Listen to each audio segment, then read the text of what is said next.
Welcome to Yerba Talks.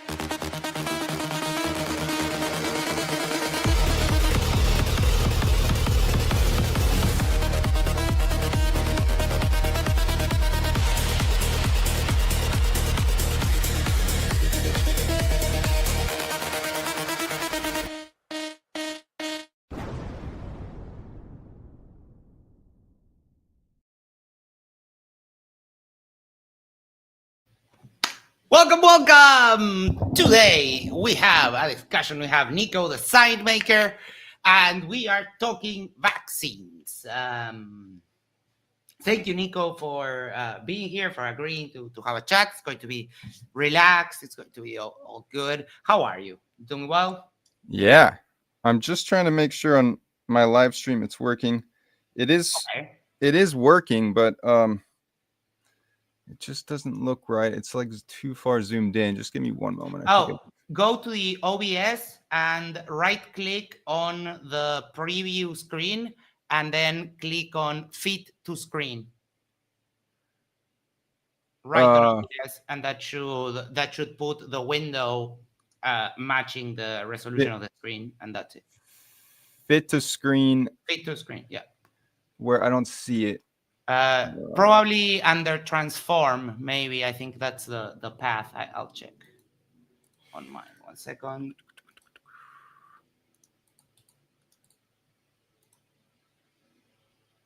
Yes, transform it.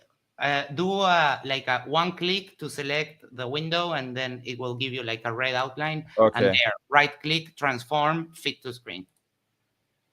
Does that work?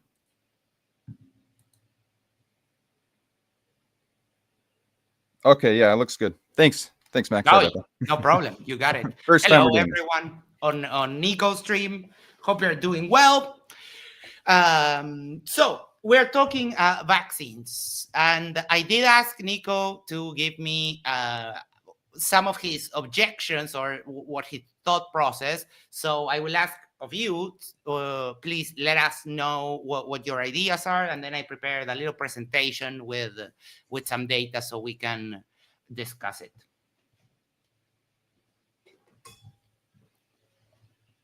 Go ahead, Nico. Oh, try and recap what I shared with you?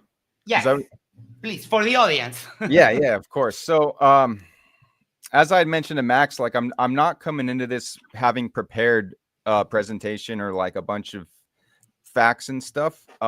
When I really started looking into vaccines, it was probably 9 years ago. And so, obviously I was really heavily researching it, watching documentaries and stuff like that for a long time. And ever since then, I've been plugged into sort of the conversation. But a lot of what I believe now is just like kind of cemented in my head. I have like data sets and questions I would have for somebody like you, Max. And I'm really excited to do this because the whole time when I was researching vaccines, I'd often would want to come and share like what I was learning with people. And, vaccines, even back then, but pre-COVID was like a very touchy subject for people. And I would, both sides, I think, would get triggered really easily. Oh, yeah. So anyway, but if I just go off the top of my head, we can just start with, let's start with the idea that they have saved millions of lives and eradicated a whole bunch of diseases. So I've seen graphs where there were, let's say the early 1900s, there was diseases that were rampant, killing a bunch of people. And, maybe the late 1800s as well. And then all of a sudden, as living situations, sanitation improved, nutrition improved, various things were improving, these diseases were already dropping precipitously. And then there's these graphs where it shows when the vaccine came in, and it was already way at the bottom of that graph. And they say, oh, look, the vaccine gets credit for this huge drop, even though it happened at the very end when there was barely anything left of that disease going around. And I think I've seen that in various diseases. So have you seen those graphs? What do you say when you see that, or how do you interpret um, those? I've seen some of that data, yes, when I was doing preparing my presentation for today, uh, and it is one of the most common objections when it comes to vaccines. The most clear case is polio, because polio uh, gets transmitted through bodily fluids, and when sanitation started getting better, polio improved. But I don't think it's a like an exclusive thing. I think that the better sanitation contributed to reducing the rates of infection, and then also vaccines uh, finish up, the either cutting off the transmission or making it so that people don't get the full brunt of the disease, which is pretty great. But yeah, I saw that, and I have a little bit of a slide prepared for that.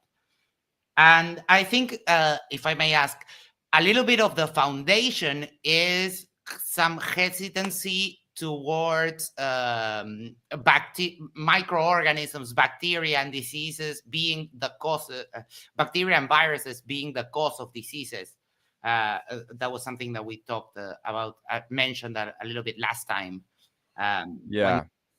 our Yeah. So as many might know, or maybe don't know in your audience, I don't know. People that were questioning and critical of vaccines, it was way popular before COVID. And then COVID happened, and a bunch of us kind of were like, hey, look, this is where they're going to try and convince adults to get kind of reincorporate adults back into a vaccine schedule, because for most adults, once you've had all your childhood vaccines, you don't really go back and get vaccines. That wasn't really normal, unless you're older and maybe you're getting the flu shot or something. But most uh-huh. of us aren't getting common, vaccines anymore once we're adults until COVID. Now there's like a lot. You're getting your boosters for COVID, and maybe you're throwing some other ones in there too. I don't really know. But basically during COVID, those of us that were already on top of the vaccines, kind of like critical of them, were then being exposed to these new ideas around, is illness even contagious? There was people basically going, is there even a virus here that's been identified in the case of COVID-19? And in fact, has there ever really been a virus that's been identified? And then that's a whole other kind of discussion, which I mentioned to you, Max. Like we Yep. could talk about that as well. But I will say that there are people who are critical of vaccines who don't take it that far. Uh-huh. So it's kind of like flat Earth in that sense, where there's a lot of truthers who will say flat Earth is a psyop. Well, there are a lot of anti-vaxxers who will say that the no virus movement is a psyop and a trap, and they don't take it that far. Right. I do take it that far, and we could go into that if you want. I don't really know if we should start there or not, but On the presentation that I prepared, I go through the history of that a little bit, because it is, to my interpretation, or to my brain, it is very important how the timeline of how we discovered microorganisms, and then we started seeing improvements in working within that microcosm of microorganisms. So I do have a slide okay. prepared for that. Um, any other point you would like to bring up, or should I I think start if with my you have presentation? something prepared, let's go with that. Yep. And like All right. I could go in a million different directions when it No comes to problem. vaccines or anything. So Perfect. So let me share my screen here. Window. All right. So I'm going to start with a little bit of history, just in case, and we're going to cover some background info, the early timeline, first vaccines, some innovative solutions. Oh, shoot. Never mind. Those two points are just from the template. So background info, microbes and pathogens. The first documented case of actual biological warfare happened in 1346 during the siege of the city of Kaffa. The Mongol armies of the Golden Horde used to load rotting cow carcasses on trebuchets, or as this painting shows, also human carcasses with trebuchets, and launch them over the city walls. And this is credited as the first case of actual biological warfare. And what they were trying to do is infect the people inside the city with the Black Plague. Yersinia pestis is the Latin name for that. And even back then, when people were removed from the biases of making money and so on, people knew that okay, these infected corpses will get you sick. That is the first connection. So let me just pause you there, Max, No because problem. It's certainly possible that even in the medieval ages, they thought things were infectious that in fact were not. So the fact that they were, I mean, first of all, that sounds like terrifying too, to have rotting corpses being thrown in. Like, it was, I'm sure it was just a, there was a lot going on, right? I mean, maybe those infections happened, or maybe people were just freaked the fuck out because there were rotting corpses being, launched into their castle. But Right. all I'm saying is that we don't necessarily know that they were infecting people. I've heard that the Black Plague, like, I've heard a lot of different explanations about stuff like that. Like, for example, they were also at those times using a certain way of basically, like, I'm trying to recollect, but like, imagine like in houses, they were all using whatever, some dirty source for fuel, for firewood or something. And they were inhaling all those fumes all the time. And that could cause illness on like a widespread. I mean, even we just have to understand that sometimes what could appear as a contagious disease could be some sort of collective exposure to a toxic thing. And in general, yes. There are some particularities when it comes to toxic exposures and microorganism infections. They, for example, toxic exposures rarely show, for example, fever and so on. And when it is a toxic exposure, the removal of the patient from the toxic environment usually clears that up, unless it's an accumulation thing. But they present kind of different symptoms. And what I was going towards next is that we do have electron microscope images of, for example, this is of the Black Plague inside of the foregut of the flea, which is what transmits the Black Plague initially. And I mean, that is a direct confirmation of the little critter, right? And like that, you can find thousands of images of electron microscopes of different virus and so on. So well, go ahead. I don't know about viruses. Oh, yeah. This, let me 1 second. I can pull one up really quickly.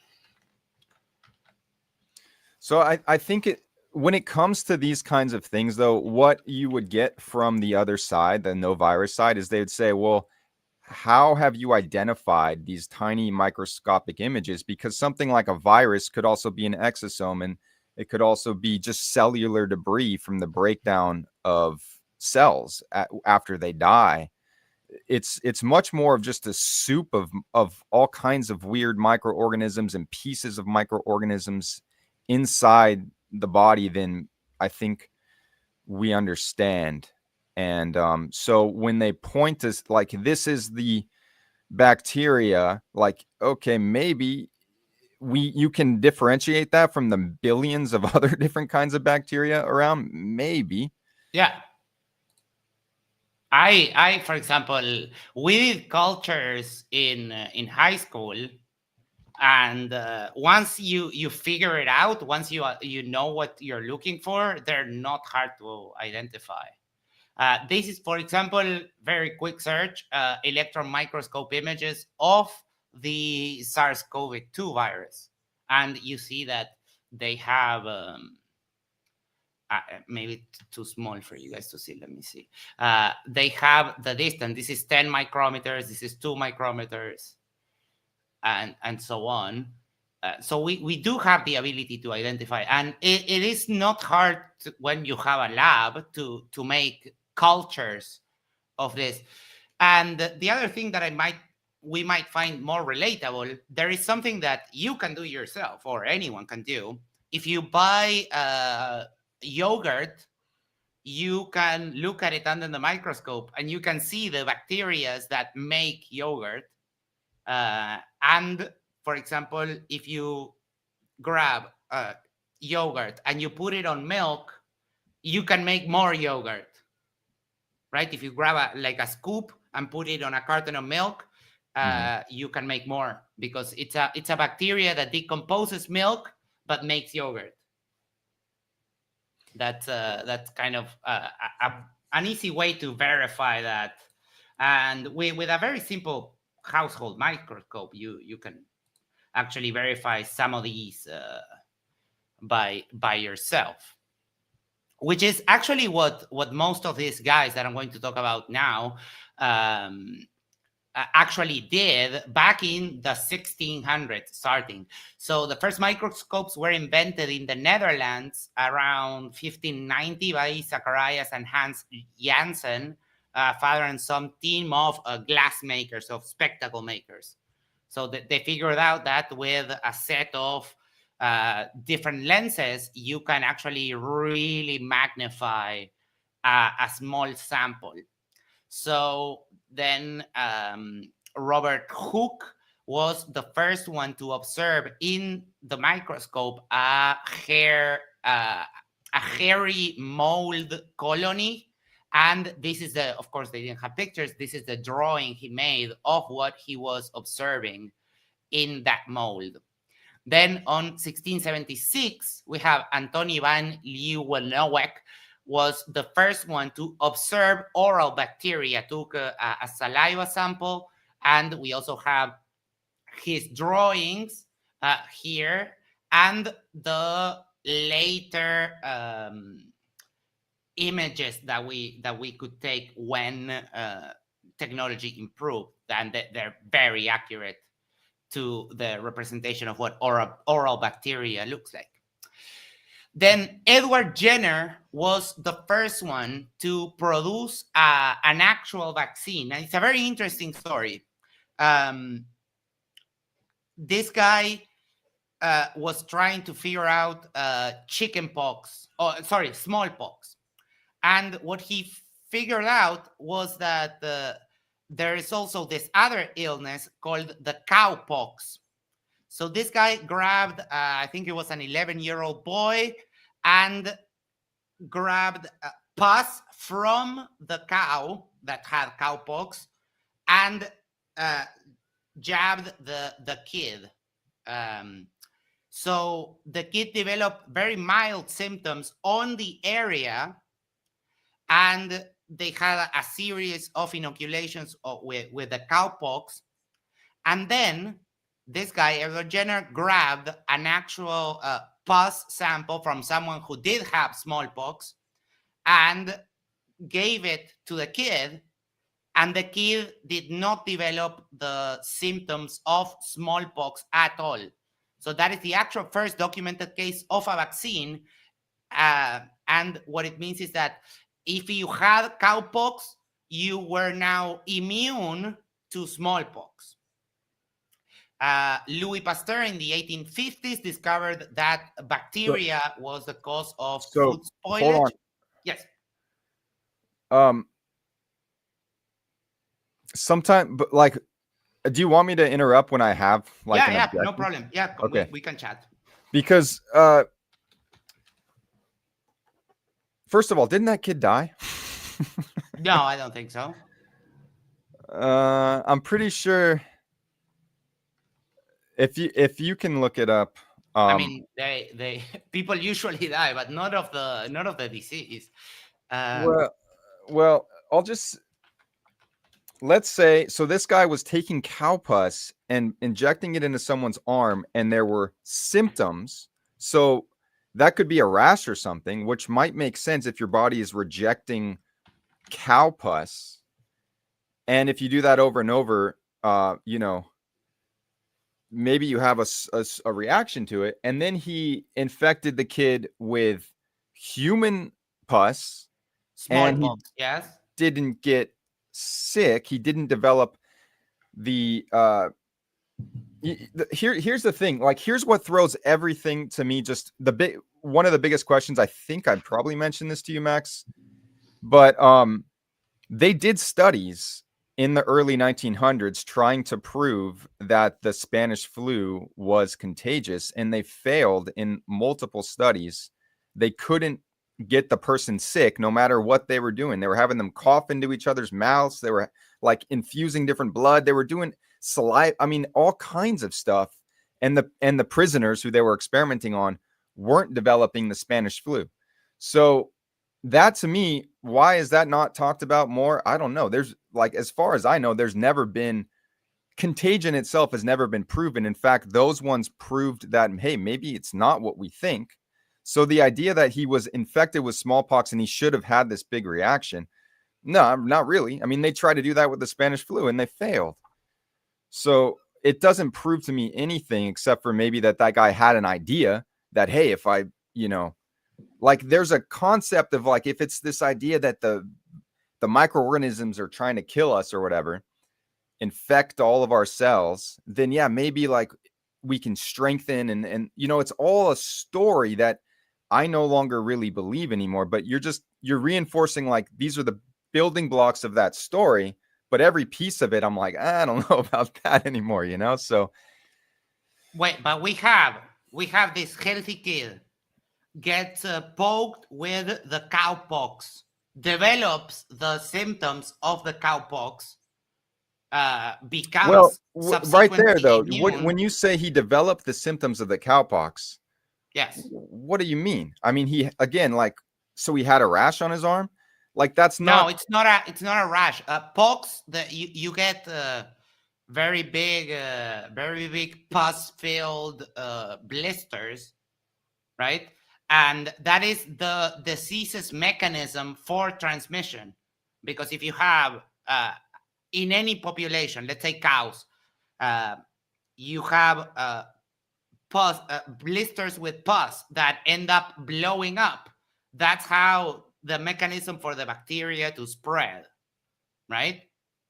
Maybe. I mean, you could say the same thing with poison oak, but that's actually not how poison oak spreads. Poison oak is an exposure to the oil that's on the actual plant.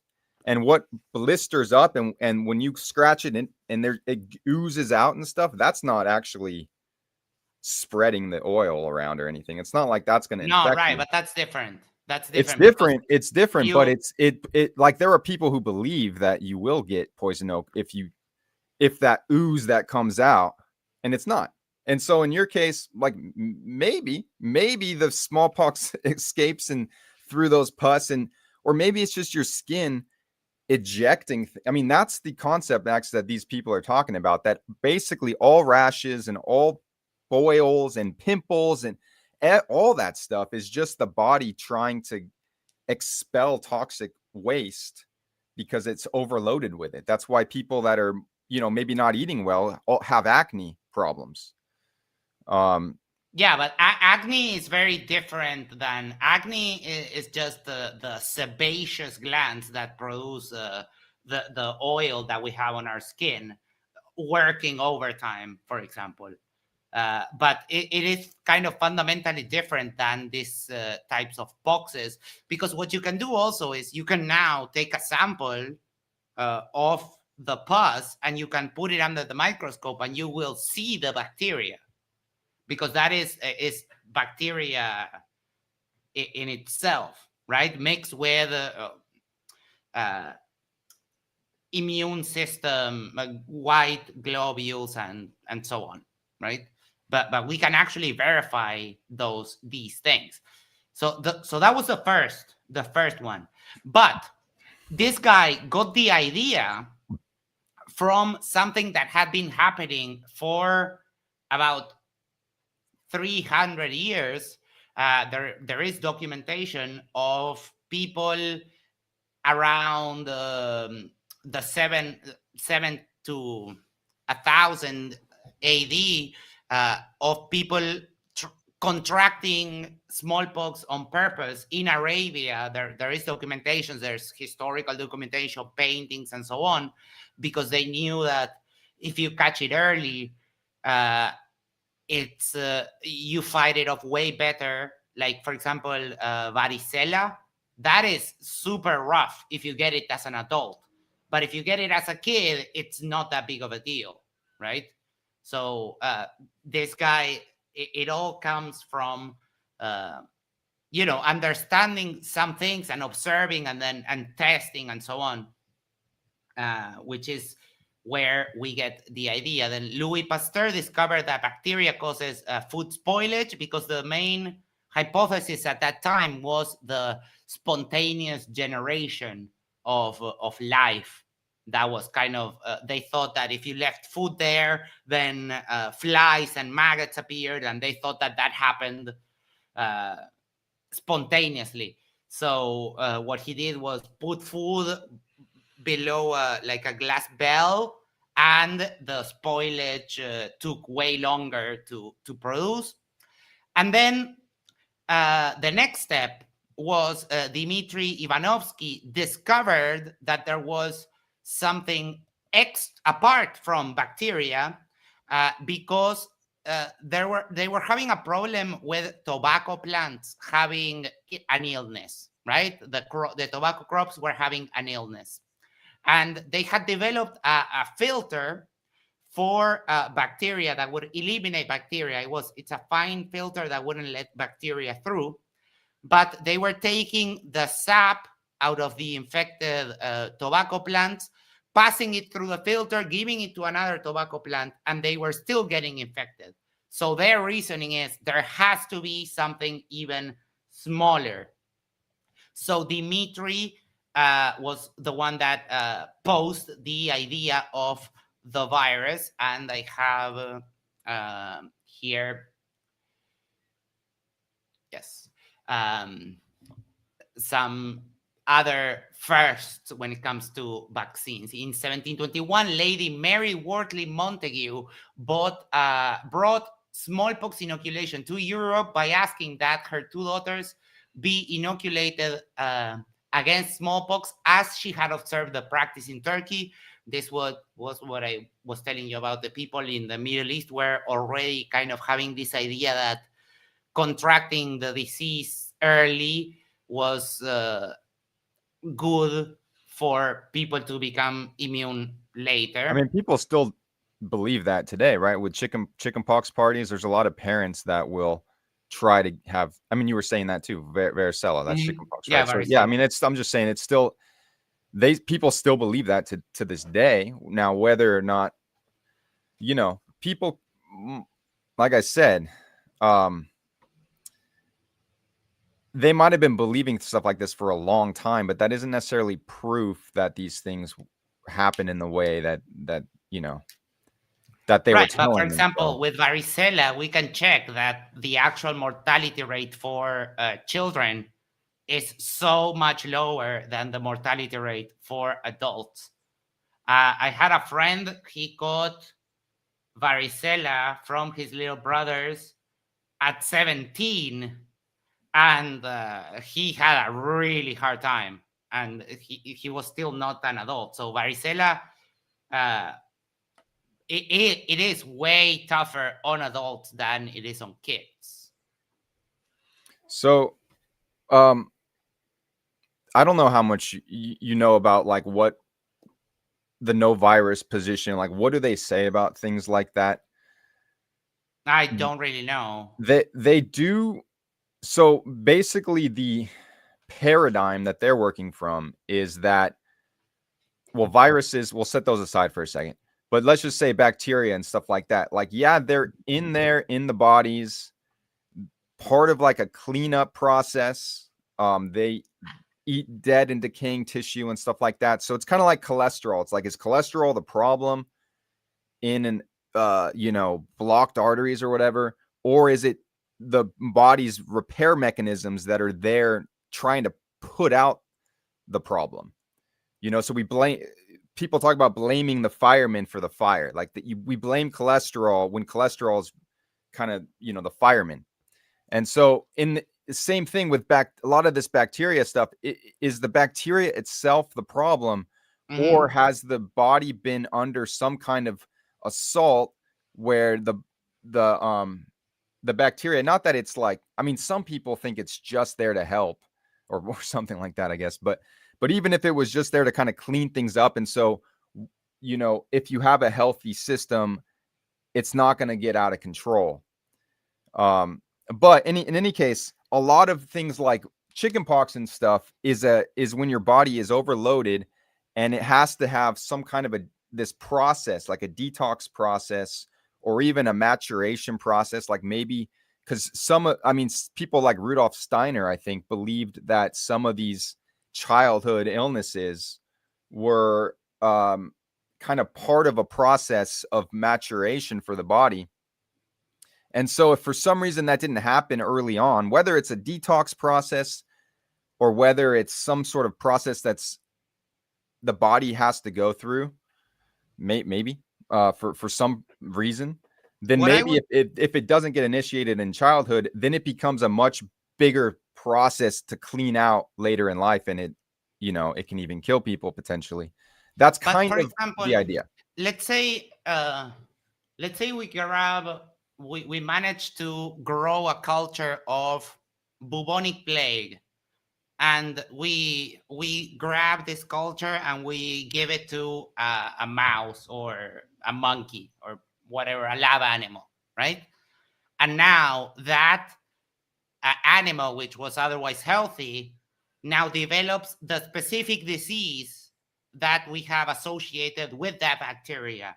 Isn't that like hard evidence that, we have this healthy organism, we injected it with this, and now it has this disease? Yes, but you would have to, like, I would be curious to see what exactly did they do. One, was it just the bacteria, or was the concoction that they created full of all kinds of cytotoxic shit in there, What was it? Was it simply like ingested or inhaled or something, or applied, or was it like injected into their brain or something? Because there's some crazy studies out there, like, look, you inject this concoction into their brain and they develop, paralysis. Well, maybe it's the bacteria, or maybe it's that damage their brain or something. We have different things, because we do have, for example, anesthesia that is a direct effect, or drugs. For example, you take LSD, you get the effect of LSD. That's a drug. It goes over, your body metabolizes it, and then you get high, and then you're back to normal. But it's not the same when you're doing this bacterial tests, because what you do is you put the bacteria directly into the organism. Because that's what you do when you're testing. The rigor is that, okay, we have this microorganism, we think it causes X, right? We took it out of the black pus pustule of someone with the black plague, and now we inject it onto this mouse. Now this mouse has the black plague. That is basically the way of science. If you have confounding things, like if you inject the mouse with a bunch of other stuff, then you will never know if it's exactly what you're testing for. Well, so those things are accounted in the scientific method overall. I don't I no longer trust that. That would make sense that you isolate the bacteria and only use the bacteria. But I know that that's not how it works. At least, I mean, maybe it's different for bacteria, but let's just say I'm skeptical. Like, I'd like to see the study, and exactly what they did, because have you heard of Stefan Lanka's experiments? No. So one of the reasons people are out there saying I don't believe in viruses anymore is because they suppose, they can't, they claim they can't really isolate a virus because it's too small or whatever. You can't take it out of the cell and have it exist outside of the cell or something. So what they do is grow the virus on a medium where they starve the cells, they inflict them with all kinds of shit and stress them out. And, that's what they then infect and go, oh, look at the, or they're even just watching the cells die and they're like, oh, it's because of the virus. So Stefan Lanka was, or is, a virologist, if I'm not mistaken, in Germany, who has been pointing, like, basically proving that the cytotoxic effects, the cells dying and all that stuff, happens with all of the stuff they're putting onto the medium, even if you take out the so-called virus or bacteria or whatever. So that's when I say, like, you're suggesting that these things are controlled, and I don't think that's true. But I could be wrong. But I'm telling you that in some of them, it's definitely not, especially anything virus related. But let me share this other thing for a moment. We did have limitations to actually see viruses before we actually had electron microscopes. But now that we have electron microscopes, we can actually see so much more, to the point that we've seen the structure of atoms with electron microscope, with like high-end electron microscopy. So other than like seeing the thing, I don't know how else one would be convinced. If someone is like, you can access. Well, the reason no one would just say, "Oh, there's the viruses," is because, as I said, we're looking at something that, first of all, has already been like dried and like it's not even alive anymore. It's like already heavily processed biological material. And then on top of it, you're looking at things like circles and little fuzzy images of things that, like I said, exosome, virus, all these just cellular debris and breakdown. Like it's a freaking jungle there.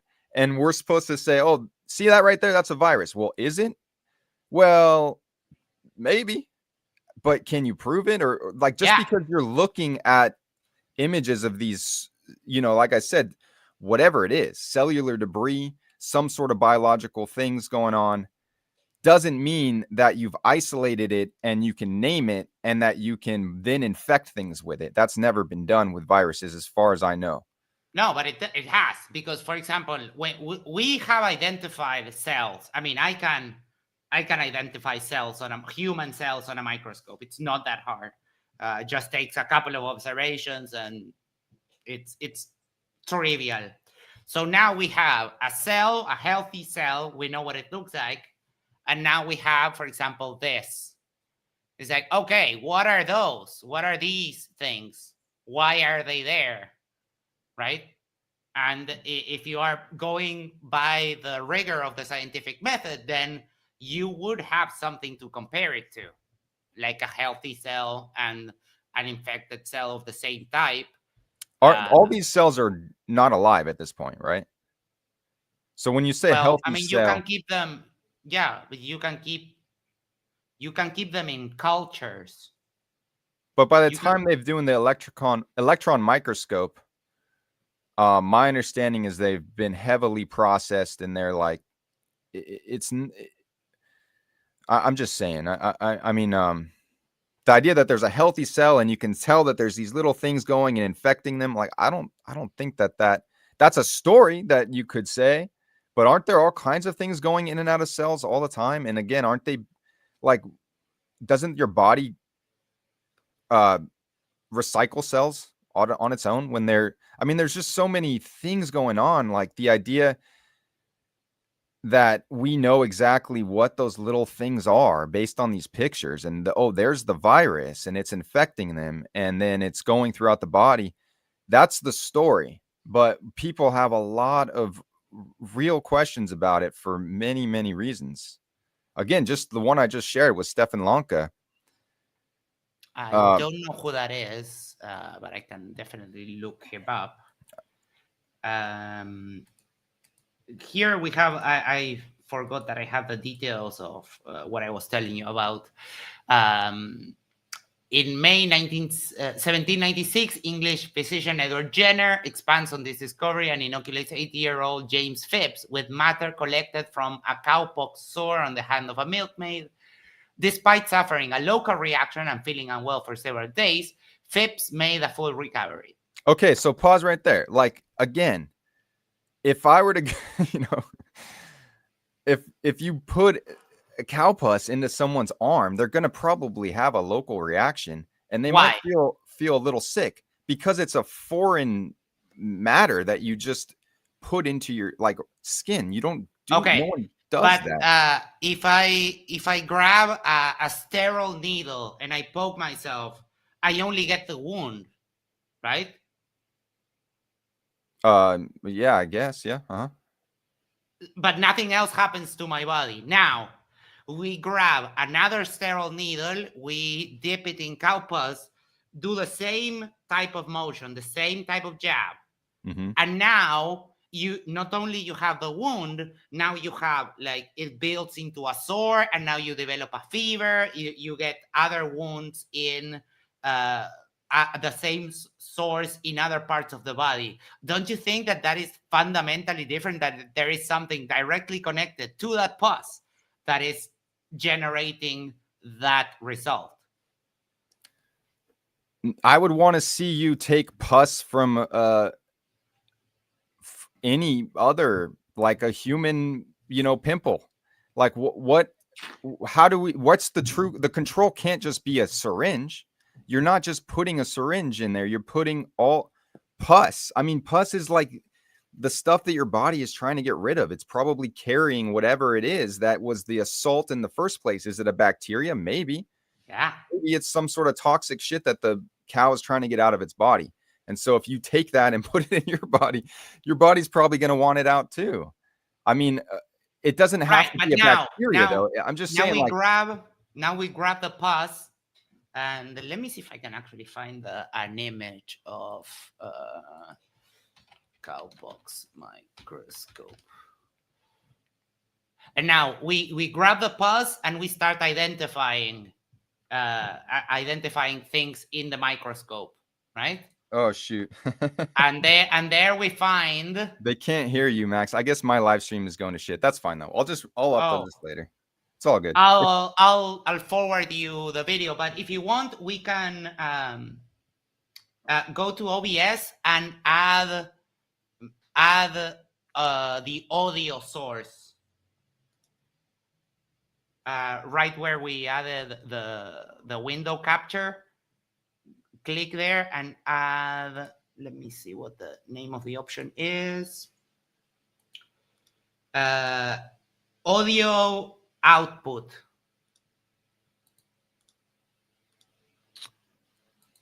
Oh shoot. Sorry, where are you again? In OBS? In OBS. Sources? Where you added in sources, yes. Audio output.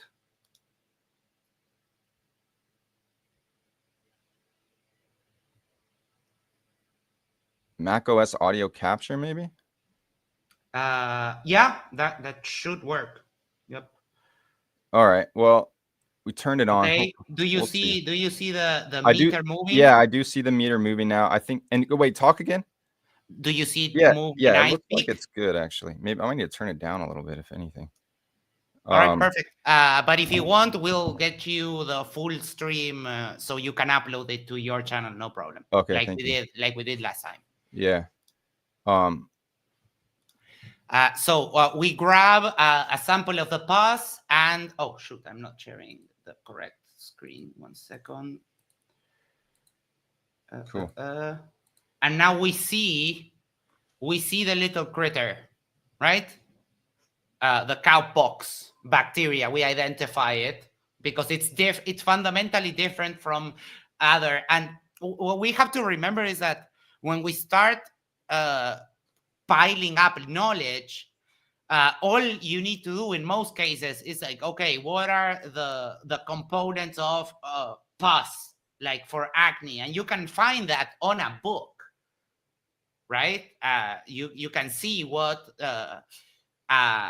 a microscope view of a healthy skin cell looks like, and so on. So we are starting to build up on knowledge that is handed down, and eventually someone goes like, huh, is that right? And you can verify it yourself. I mean, I've seen my own blood on the microscope, and it looks exactly like what the books say, which is, a clear indication of that. So Okay, so think about it this way. Imagine you're right, electron microscope, whatever, you can see healthy cells and they look better than infected cells. Again, though, kind of like with cholesterol, how do you know that those infected cells have been infected by a virus and it's not some other reason that they're breaking down? Like, how do we know that it's an infectious agent that's a virus? We don't, right? I mean, well, in the cases of the original discovery of viruses, they had developed a filter that it wouldn't allow bacteria through. But the thing that was actually infecting the plants was still going through because the crops were still getting infected, right? So now we have, again, we though, have bacteria, like, and we have I know something else. there is, yeah, or those tobacco plants were. I'm almost positive that there's an answer. I don't remember what it is. But there is some answer for, like, well, what was happening to those tobacco plants? It might not have been a virus. Maybe it was something else. Like what? Like something in the soil, some sort of pesticide they were using.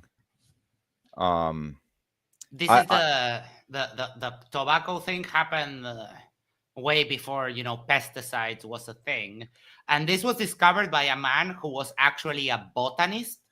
So he did know what the different types of illnesses that plants get, because they present just like humans. They present very different symptoms. For example, if you are putting too much nitrogen, the plant will maybe become brownish. But if you're putting too much phosphorus, the plant may become yellowish, right? So there are these direct symptoms of the different things. And this guy, they had tried everything, and until they actually came up with this idea, because they thought it was a bacteria, right? So they tried this filter thing, and the plants were still getting infected, which made them think that, okay, then we're not wrong. There's just something else that's infecting them in this. Yeah, right? Something else, and something smaller. Yeah, something smaller than bacteria. It had to be. And that's where they got the idea for the virus, which they couldn't actually confirm until many years later. It happens a lot in science that someone has an idea that at the time they don't have the technology to actually verify. It happened with relativity, happened with a lot of these microorganism problems and so on. And that's how we go about building these things. But if you have infected sap, you run it through a bacterial filter. You know that now that sap has no bacteria. and you put it on another plant and it also gets infected, then what other conclusion can we draw? What other thing could we think that it's not that is has to be smaller than a bacteria, and that would be transmitted like that? Yeah, I was just looking up. I was actually, ChatGPT is helpful sometimes, right? Because I'm like trying to remember what does my side say about that? And I think it is something about, maybe the filtered sap contained small tiny particles that could have been toxins or protein aggregates, blah blah blah. I don't know. Maybe maybe there is something that was actually infectious that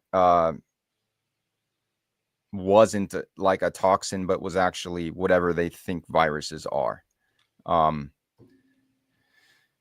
So let me finish up this.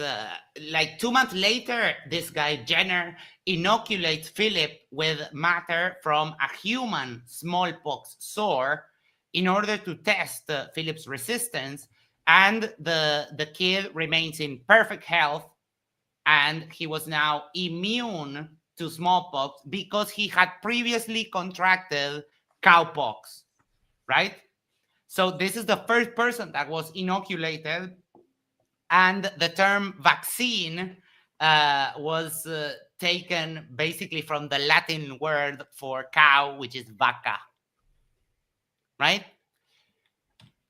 Now, I don't know how much else we could go about proving that these microorganisms exist,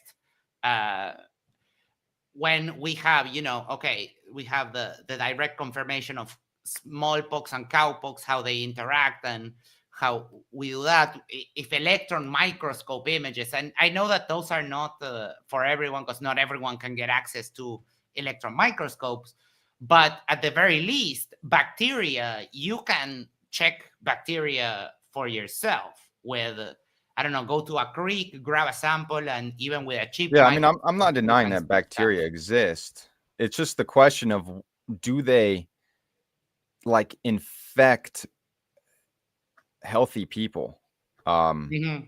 or are they there? Well, first of all, I mean, my understanding is that we have all sorts of bacteria in us all the time, including the ones that we're supposed to be afraid of, like E. coli and whatnot, right? Yeah, but that's a great example. But E. coli, you can find E. coli out and about, and I mean, it would only take you just buy a white mouse and infect it, right? I mean, that is something that you could do by yourself in your house if you really wanted to verify that. I could isolate just E. coli in my house, Uh, or I grow it on something. yeah, you can grow it and then give it to a mouse, either inject it or put it in their food and so on.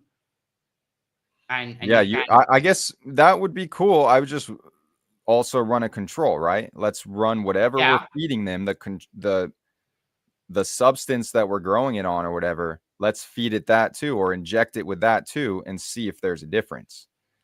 yeah, and you can get 3 mice, give one regular food, just use it as a control. That will be a healthy mouse. Give another mouse something else, and then your E. coli culture. I mean, if anyone, that is something that is pretty much accessible to anyone. Those experiments, which maybe you've never heard of or seen the evidence for, or whatever, but like if they were trying to infect people who had this so-called Spanish flu, they were trying to infect prisoners, who, and they failed. And they did this multiple times, like different studies. I would have to look at the study and ask one of my one of my friends to help me with that, because I mean, you know how sometimes stuff fails. There's people who fail when setting up um, the Cavendish experiment to verify gravity. I mean, experiments can fail, Sure.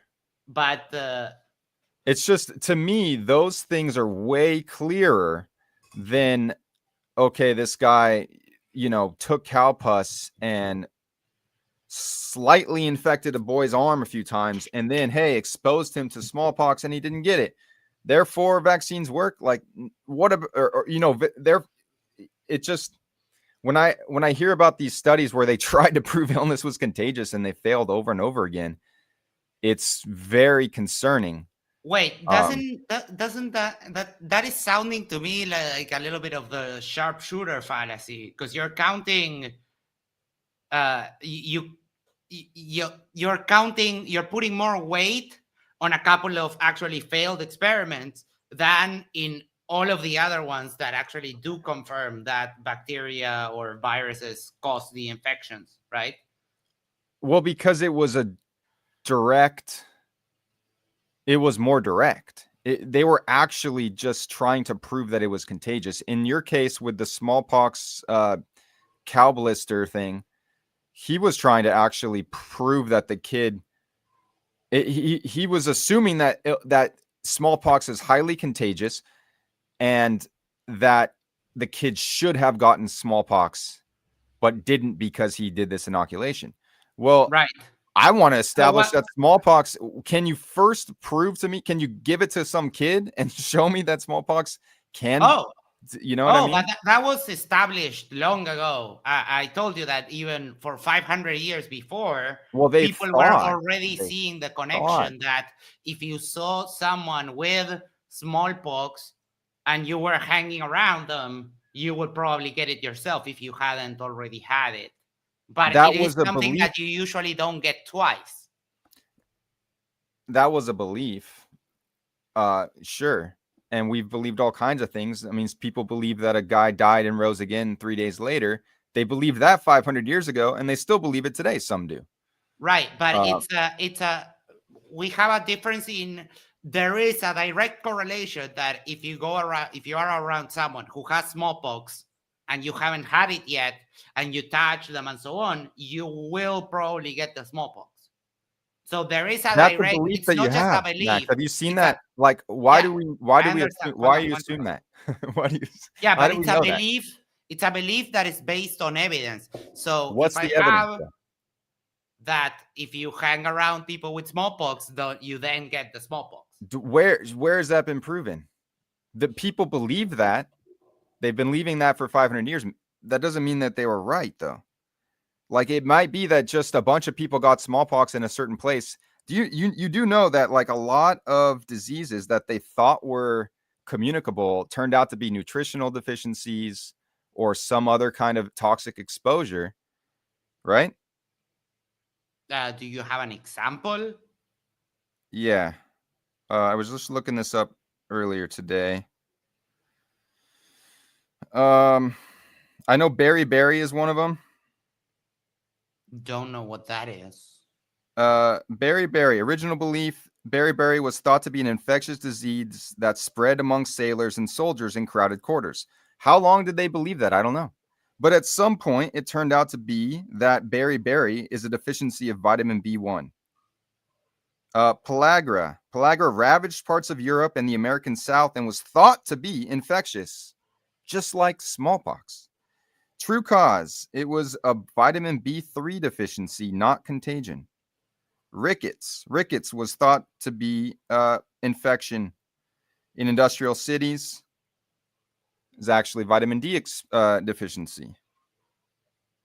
So my point is simply that, like, people have thought things were infectious and they turned out that they were not. So that should make us be very skeptical about anything. Smallpox, cow blisters, like, dude, not good enough, really, evidence-wise. For me, that's not nearly good enough. Right, but how did we determine that we were wrong about that stuff? We did the scientific method. And now with the scientific method, we have the case of this little kid, of Edward Jenner, James Phipps. Now, if you repeat the same process with 100 people, isn't that like way more evidence for the claim? Like if the same thing happens over and over and over, like for example, if I drop this, I know it will fall, and I can drop it until the end of time and it will continue to fall. That kind of is evidence that things fall, right? At the very least. Here's the problem. If in my head, what could have happened here is this kid had a small local reaction to cow pus being injected into him. And then when he was injected with smallpox, maybe for some reason that didn't cause the same reaction there and he didn't get sick. Why? Maybe because it wasn't cow pus, it was human pus. Like, I don't really know. But cow pus is more of a foreign substance than human pus. I know that. So, and maybe they weren't even worried about maybe he had a small reaction and they kind of overlooked it because they were just looking for the major smallpox symptoms and it didn't happen.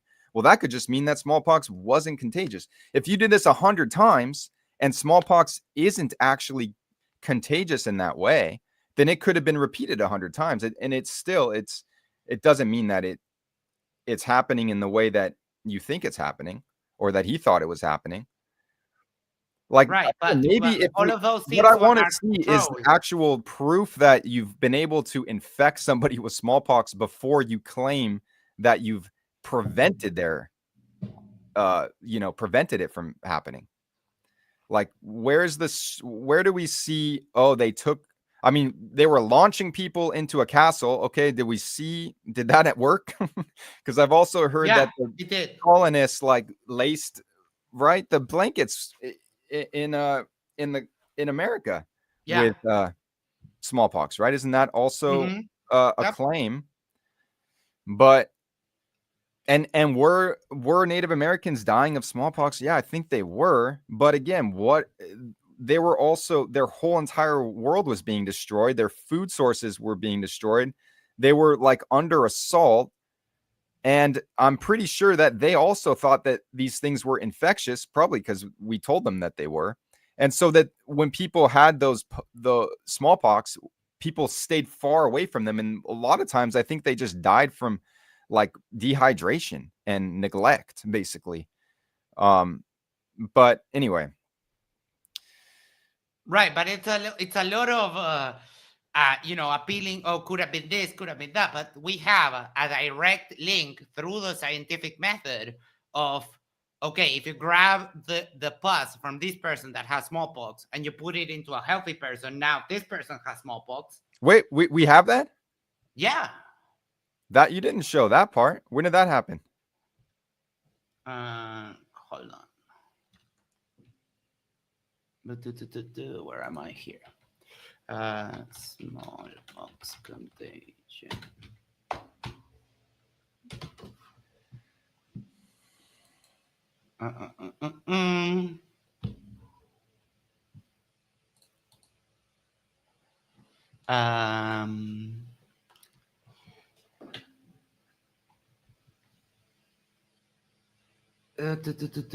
One second. I think smallpox is one of the best cases because it only transmits directly from human to human and with very close proximity. And it doesn't cross to other animals. So here we go.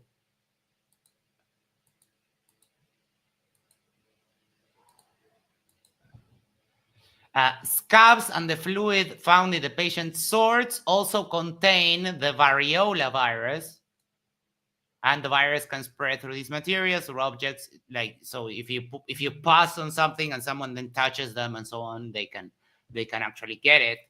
So yeah, we do have those. But that's the story right there. That's the story. Right, but why is the story there? It's because there is a study behind it. Right. I mean, yeah, but they don't just invent stuff and they write. They do actual controls of these things. They don't, though. That's what I'm telling you, man. Look up Stephen Lonkin's experiment. Like, maybe they do sometimes. I would hope so.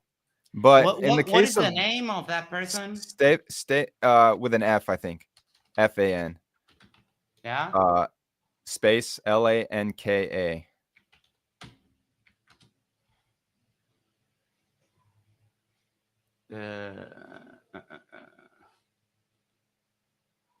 Stefan. Virus.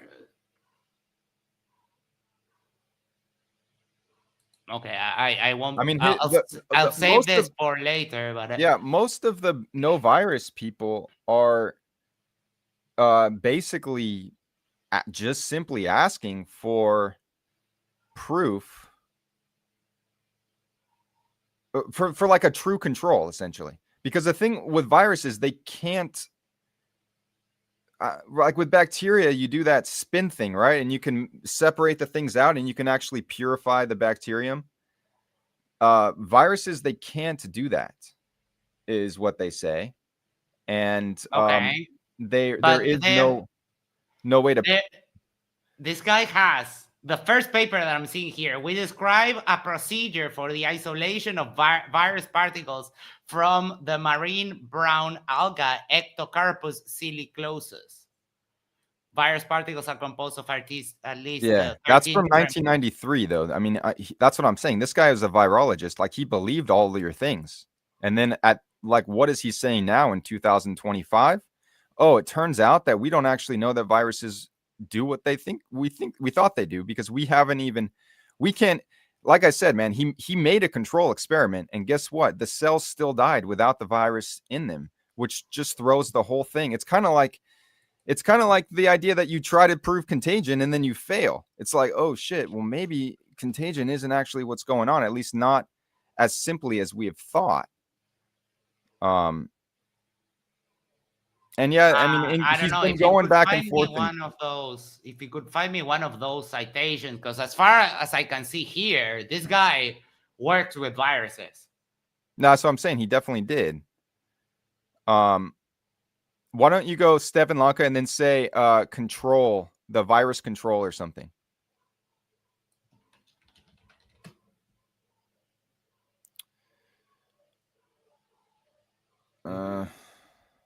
He was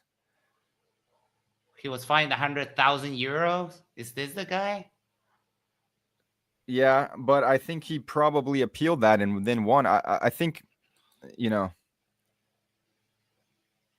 I don't think he actually had to pay that, actually. So, could be wrong. It's blocked. But yeah, it looks like this. He's been in court, but I think that he eventually won. Could be wrong.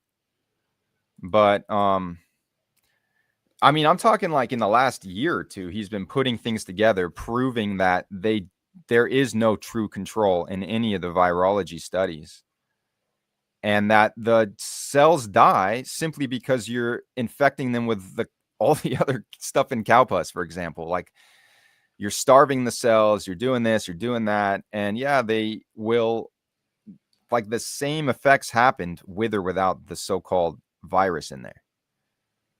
Mm-hmm.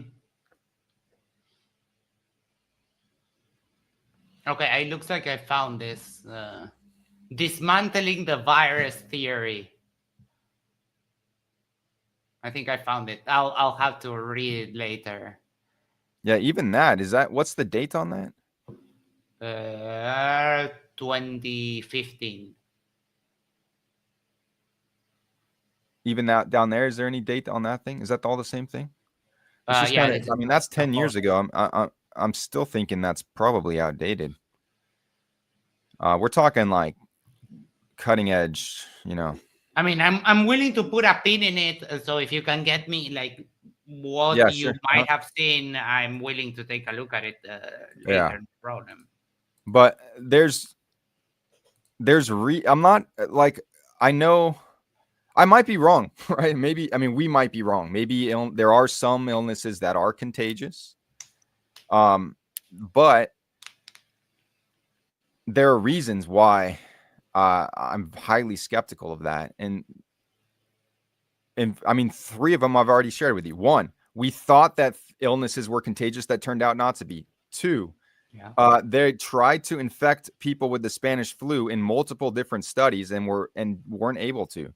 3, it turns out that so-called, scientific experiments proving that the viruses are doing shit don't even have real controls. That like when you actually, again, like just take any cells through the same process, the same thing happens with or without the virus. Like those 3 things alone. I mean, not to mention the fact that, we're talking like it's an $80 billion a year industry, vaccines. Like there's reasons we like there's a lot on the line here. And that's assuming that, 80 You would billion. make way more money selling caskets, though. No way, dude. What are you talking about? Yeah.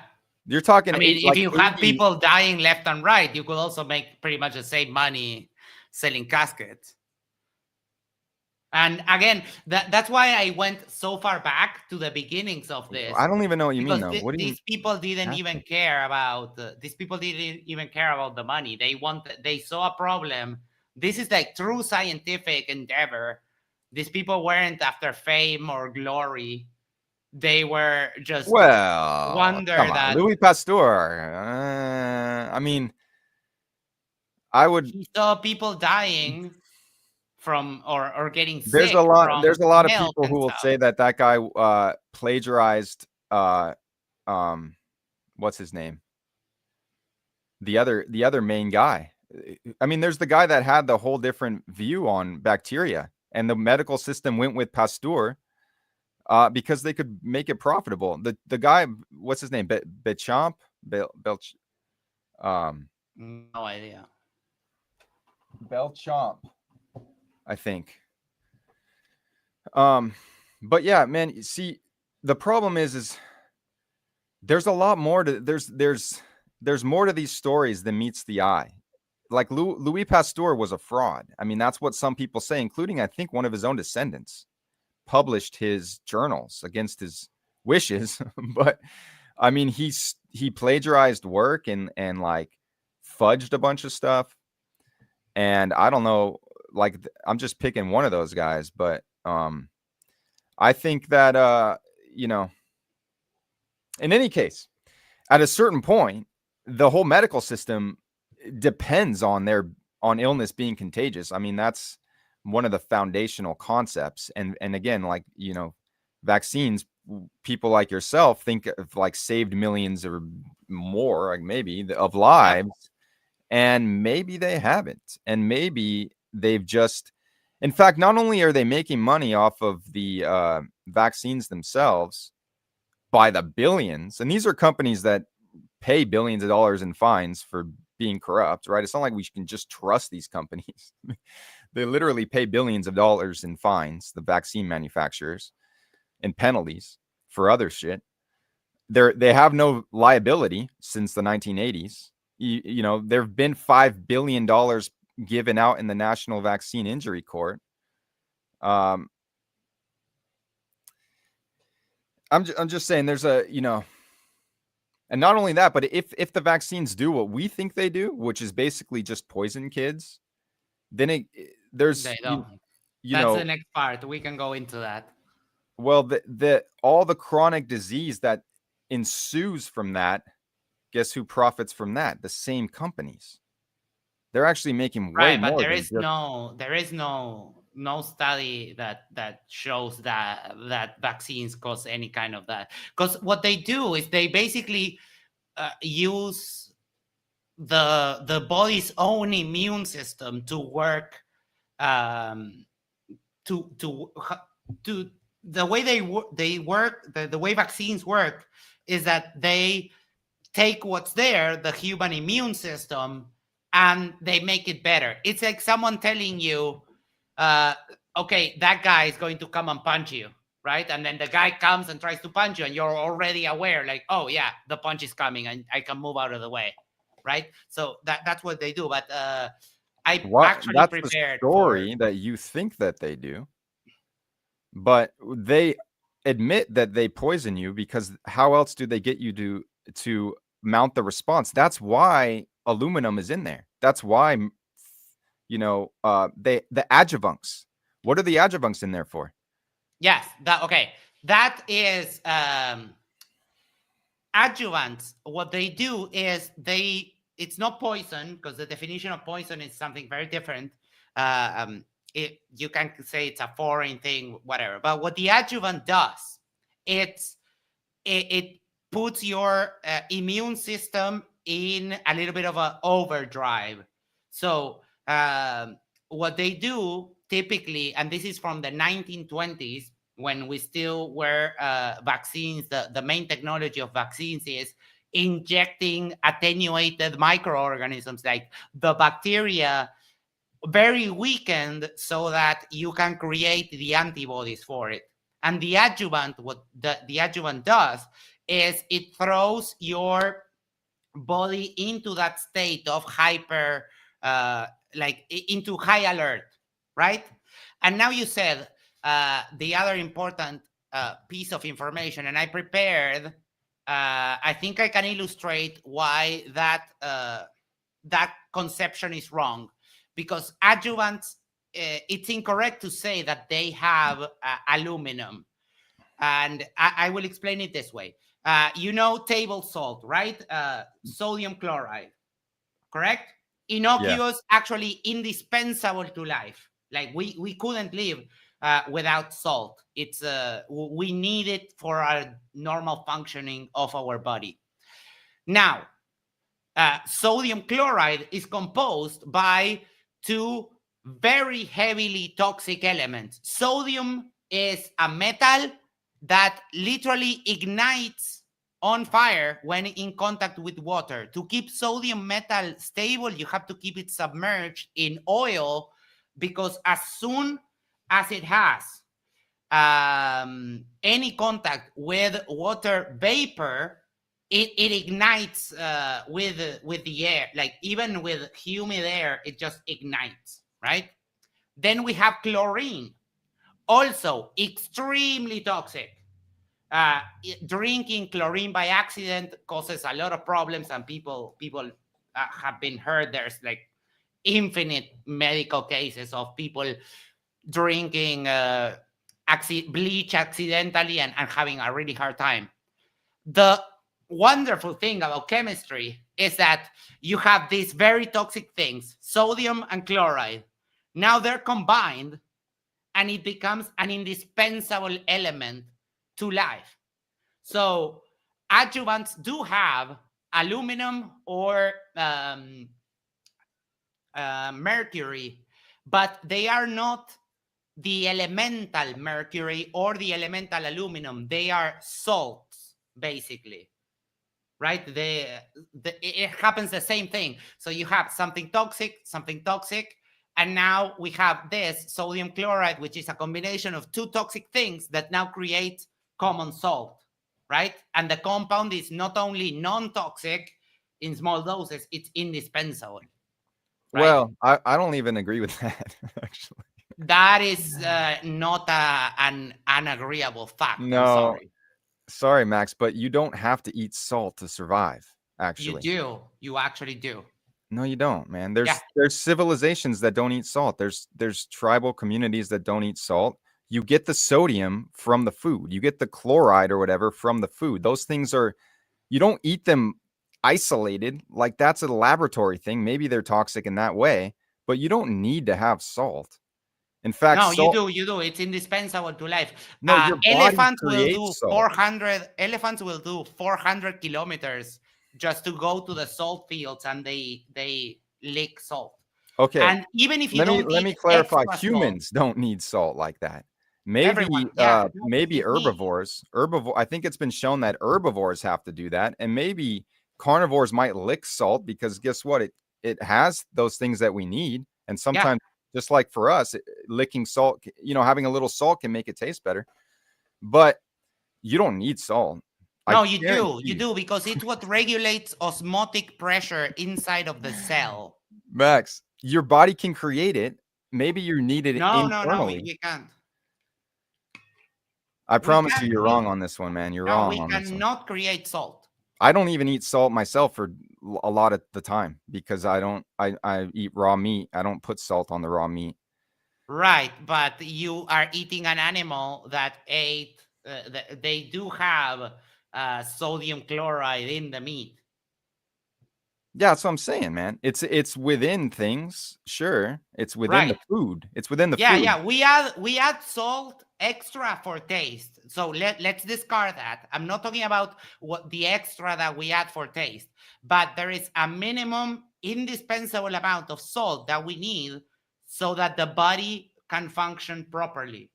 I could be wrong, but I don't know that meat has sodium chloride in it. It has sodium in it. Is it in the form of sodium chloride? Yeah. I mean, we're Yeah, you debating something couldn't that's have sodium. You couldn't have sodium alone because sodium alone elementally it's a metal. And as I told you, sodium, elemental sodium, ignites with any kind of moisture H2O. It just lights up on fire. okay, but isn't there other forms of sodium? I mean, in food, doesn't it? Yeah, sure. Sure, Look, but other forms of sodium don't like what we need specifically is sodium chloride. That is what regulates osmotic pressure. The differences in salt between the outside of the cell and the inside of the cell is what conduces things from one side to the other. You know what osmosis means, right?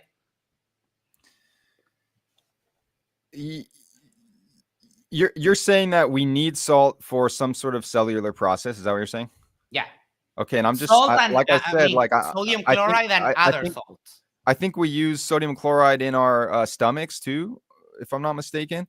No, that's hydrochloric acid. But okay, Fundamentally different thing. Acid and a salt, different. maybe I'm thinking I'm going there because is the hydrochloric acid is maybe derived from the chloride part of it, you know? Maybe no, it has two of the same compounds, but what is lovely about chemistry is that when you add let me double check. I think NaClOH is the formula for hydrochloric acid, but let me double check because I might be missing hydrochloric acid formula.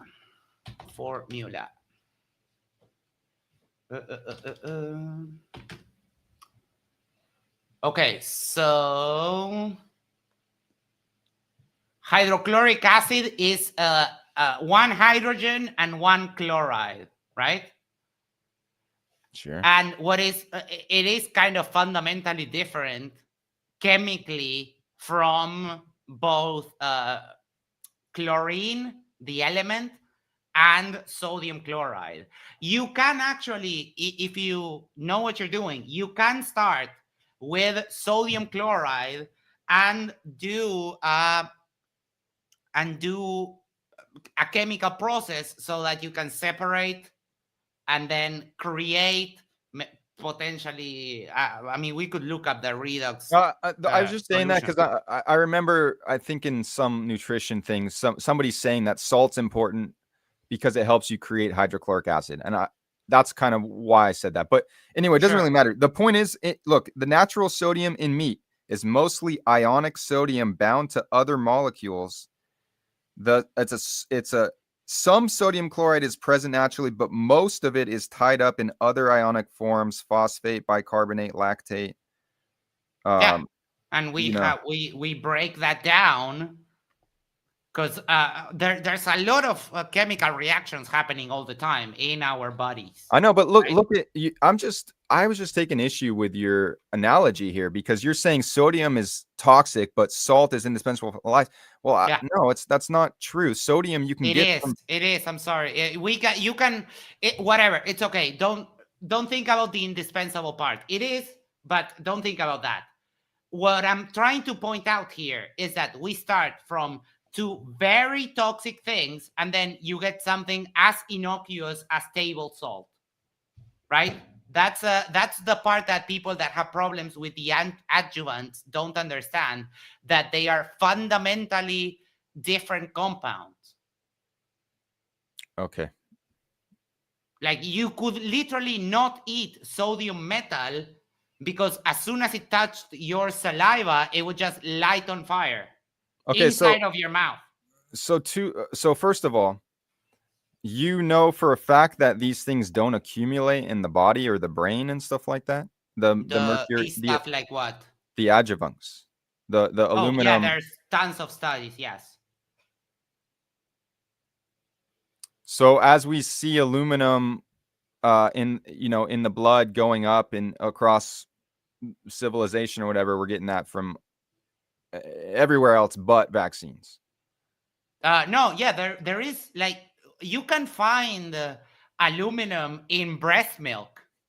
There is a minimum amount of like our blood, for example, has traces amount of gold, which are innocuous. Like they don't really do anything.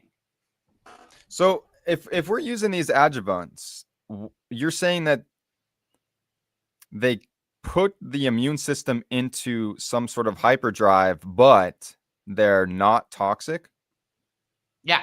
They just have a magical property that happens to work for us with the... Not magical, chemical. Like, for example, when you take LSD, you have visual hallucinations. That is not magic. That is chemistry. I know, but you're saying that, oh, they put these things in here and they just happen to do exactly what they want. They're not toxic, but they trick the immune system into mounting a response. Is that essentially? Yeah, pretty much, yeah. The same way that an LSD tricks your brain into hallucinating. Okay. All right. Yeah, I mean that is I love chemistry, and I think that this analogy of the sodium and chloride kind of really explains what the objection of the adjuvants, because you can have something that like elemental mercury, you know what used to be in thermometers, that is highly toxic. So if you eat that, you will have a really bad time. And also, even if you inhale vaporized mercury, elemental mercury, that can also give you Mad Hatter disease. You basically go crazy, right? Now, when you have just the one molecule of mercury attached to something else, so that it is a mercury salt, then that becomes a whole different thing. The toxic parts do stop applying because the compound becomes fundamentally different, and it's a lovely, it's an awesome part of chemistry.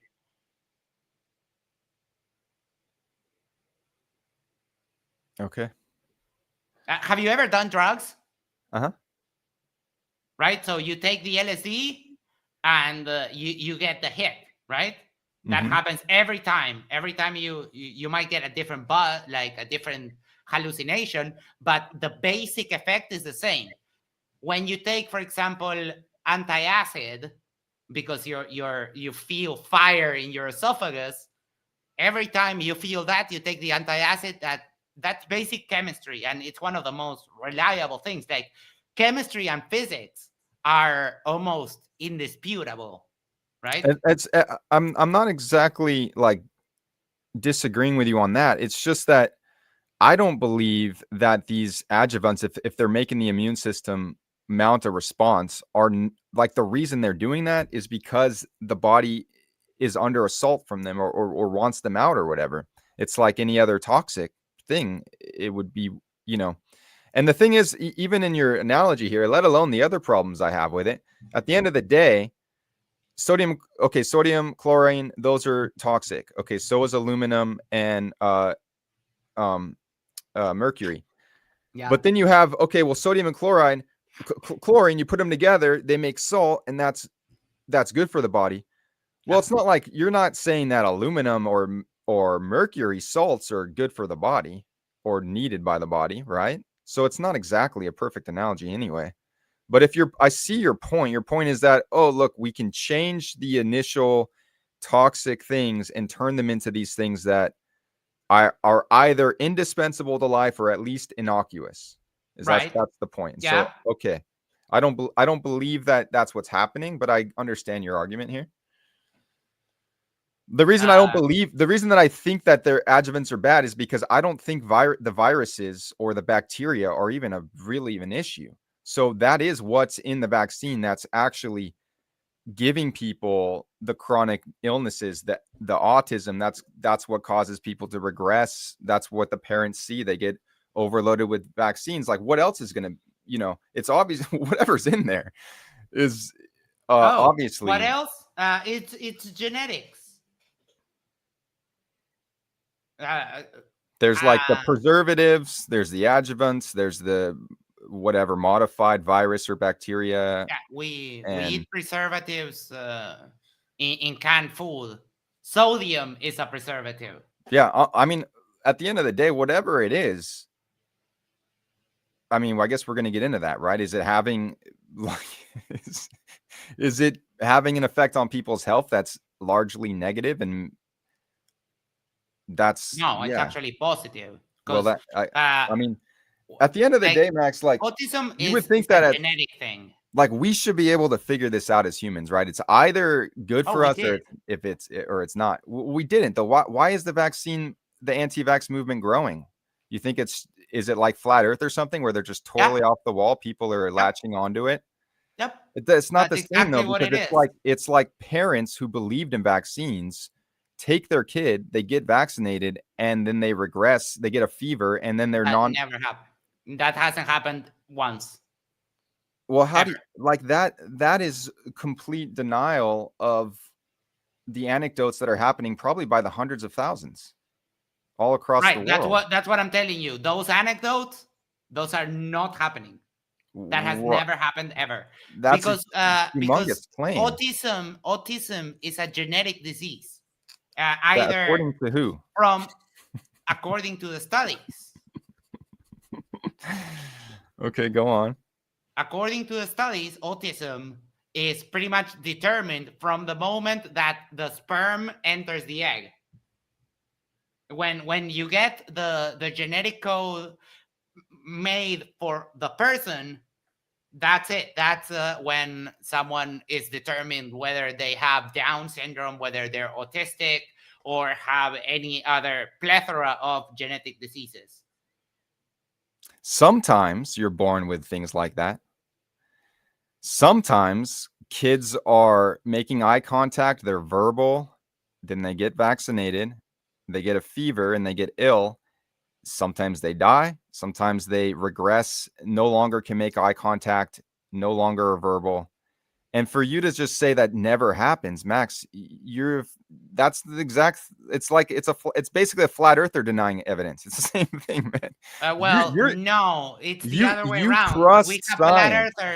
We have flat earthers claiming that the Earth is flat, aka this kid had autism, but it's not controlled in any setting. It has never happened in a single actual reputable study of the topic.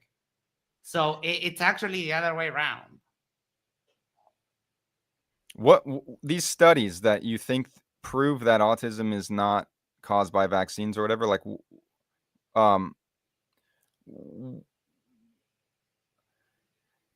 I know those studies. I know the common critical analysis of them, which is that one, they're basically never long-term studies. Two, they don't actually use a control. They will often use the adjuvants and all the other stuff in a vaccine, or they'll use a different vaccine as the placebo. They don't actually use placebos. Just an inert substance or whatever, like the let alone, by the way, all the vaccine schedule together, comparing a population of no vaccines to all the vaccines and follow them for a couple decades. I mean, those have, like I mentioned to you, they've kind of been done unofficially, maybe not to the rigor that we would like, but that's because the retort, I guess, is that it's not ethical to run those studies because vaccines are so miraculous, right? No, not miraculous, just important. But I am detecting a little bit of a double standard because you're pretty much demanding perfection from our side of the studies, while you acknowledge that the opposing side has bad studies, right? Do you see that? You mean when I said unofficial or whatever? Yeah. Like, well, I'm not necessarily saying they're bad. I'm just saying like that it's the you know, a study that would be published in a journal or whatever is going to require a lot of money, and there aren't people out there, you know, there's no incentive for people to prove that vaccines don't work other than, you know, out of trying to save people from the effects. But the money just isn't there in the same way. So you have people like that one doctor who I was telling you about. I mean, he has his own patient base, and he can tell the differences between those who got fully vaccinated and those who got no vaccines and those who got delayed or only some of them. And he can see the own data right there in his own practice. And I'm pretty sure there's something that just came out like within weeks that supposedly is one of these studies, which again shows that, you know, vaccinated individuals have way more higher, and we're not just talking about autism, we're talking about all the chronic illnesses.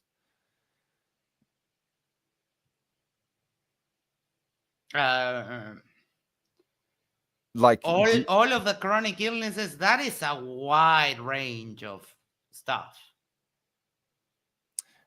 I mean, the point is that like it's all over the board. It's because if you think about it as just these vaccines are toxic and they interfere with natural processes in the body, and we're all going to have our different weak spots. Okay, hold on, because now toxic and what you said after the effects, those are doing a lot of heavy lifting. You know that water is toxic, right? Water can be toxic. I think we need to define some terms. You know that if you drink a lot of water, you can just die. Sure. Correct? Mm-hmm. From water toxicity. Basically, you get cellular drowning. Apple seeds have, it's either arsenic or cyanide. But you can eat a full apple, you can eat the apple to the core and nothing will happen to you. So toxicity is a very wide term, but there are some minimum doses to toxicity. So something would be innocuous, like salt, for example. You can eat a pinch of salt, nothing will happen to you other than you getting a little bit thirsty, right? You chug, let's say you eat a whole bag of salt and you might start having some actual toxicity problems. Do we agree on that? Yeah. Okay. So when we're saying these things are toxic, I think we need to kind of define that properly, because the way the adjuvants have been discovered and developed, you can define it as toxic in the broad sense, but they act specifically as intended. Like, for example, when you take something for your fever, your fever goes down. You could say, oh, that is toxic, but it is an intended toxicity, right? You take LSD, you hallucinate, that's an intended toxicity. That's an intended toxicity. But the fever, you're not trying to, it's not about the toxicity. It's about relieving the fever, which actually isn't even good for you, it turns out. But that's not, you know, I mean, it is the body's common response. The problem is that high temperatures in the brain can like literally kill you. Yeah, but you know, how often does that happen? Is probably extremely rare. And meanwhile, the more that you suppress things like a fever, you're just going to have cancer later on. That's the way that I look at it based on all of my studying, because your body, again, it's all these things are detox processes. Whether or not like there is some sort of communicable, like there is something like that happening, maybe, but for the most part, like fevers, snot, coughing, it's your body trying to deal with an overload of shit that it's trying to get out, in my opinion. And the more that you suppress Sure. that by taking over the counter medications, the worse off you're going to be. Because, yeah, you can stop yourself from having a fever or from coughing, but you're not getting out those things. They'll just get lodged into a tumor or something, and you'll have cancer later on.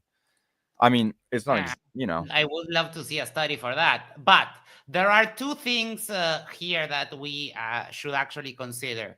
There are, when someone is sick, there are two effects. We have the body reacting. And then, for example, when you get a runny nose from the common cold, that is just the illness manifesting its own evolutionary system so that it can spread more. Because if you are, sneezing around and you're the common cold virus reproduces so much that it's in your mucus, when you sneeze, you just spread the virus around. So we do have some things are the body reacting, and we have other things that are the intended causes of the disease, like in the pustules when we're talking about poxes, or when you have a runny nose from having a cold. They're both just stories, though. One of them's probably accurate, or maybe both are, but yours is just a story, man. It's like maybe, maybe we get runny nose because the virus is trying to replicate and we're coughing so we can infect other people around us. We also cough when we smoke, when we inhale smoke. I mean, we Yeah, also get snot when we're, maybe out of after like being in the ocean or something. Like in the ocean, because the salt. So Yeah, the idea the that more than one sometimes thing it's can the happen. virus tapping into your own mechanism like that's a story. Sure, that sounds nice and fits the whole paradigm that you have, but it's just a story. I don't believe that. So you don't see the parallels uh with the flat earth deconversion right now, because you know how they used to say, whenever I show them how to measure the curve from the ground, that is it's like we always get the same response. Oh yeah, that's just a story. But it's not really. It's really, you're directly measuring the curve. So with the But way that we talk that's what about. I mean when I like was trying to impress upon you and anybody really that thinks that I'm just like, I've latched onto any conspiracy theories and they're all crazy. In flat earth, there aren't really the so-called scientists or whatever, like they're flat earth has to deny most of the science. I grant that. But Mhm. when you flip over into vaccines, like there's tons and tons of scientists and doctors and nurses who are against this stuff. And the science, the more you look into they're heavily debated for good reason. It's not the Oh, same as they're not heavily debated. There are some, like there's a handful of people within the medical field that don't agree, and they don't have studies, or they have studies which are like not up to the point uh of the to the level of the accumulation of the other studies. the studies that have probably all been funded by the pharmaceutical companies that profit $80 billion a year from these things and have no liability and have paid tens of billions of dollars in penalties for other drugs for lying about other drugs. We just have to like keep things into perspective Yeah, here. and Volkswagen has had lawsuits because they built crappy cars and they didn't recall them and they were a security hazard. I mean, that is just a bad argument overall. No, but like Volkswagen, people buy cars because you need cars. You drive around in cars. Yeah, The idea that we're all mandated to get vaccines, whether you're healthy, whether you're sick, kids don't even have basically any sort of bodily autonomy in that sense where they they might, do. They huh? do. It's just that because they are under the responsibility of their parents, they have a medical proxy that overrides their bodily autonomy. But they do have bodily autonomy. I don't know what you mean. They're forced to get the vaccines, right? They're not. But the one that makes the decision is the medical proxy, which is their parents. Sure, okay. Yeah. But I'm just saying that like it's not the same as a car. Like you go out and you buy a No, car because you're gonna drive around. These yeah, things are mandated for every man and woman in society, 80 times before they're 18 or whatever. I mean, it's just saying, like there should be a higher level of scrutiny for vaccine manufacturers than there is. I mean, There is. they don't even have liability. They don't have to have real placebos in their studies. Have you addressed that? Like, how the fuck do we not have real placebos They do. that are inert substances? That is what a double-blind study is. A double-blind study just means that the participants, whatever the subjects and the doctors administering them are both don't know who's getting what, right? Yeah. That And doesn't have who's anything to getting do with. what? Who's getting what? What does that imply? That some people are getting the medicine and some people are not. Well, That's exactly what that means. that's what it's supposed to mean, Max. But if That's the exactly what it placebos means. are just other vaccines that are already approved on the schedule, or if they're everything in the vaccine except for the virus, or No, that's not. yeah, it is. You No, don't no, you no, don't because you want. don't test, you don't cross-test vaccines at the same time. When we're testing for one thing, what good would it be to input another chemical? No, you have what you're testing, this compound, and then you have a non-compound, just basically salt water or just water. That would be great, Max. That's not actually what's happening. And the thing is, man, you don't you don't want to believe it because the whole thing is it would start to crumble if you started to look into these things. If there was Oh, if you think that there are placebos in all these studies, like true placebos, yes. and Yeah, that's what double-blind means. no, we just Yeah. established what double blind means. Yes. Double You blind said means it yourself. You acknowledge double-blind means no, that no, the no, no, no, doctors no. and the patients are both blind to whether who is getting the actual medicine and who's getting the placebo.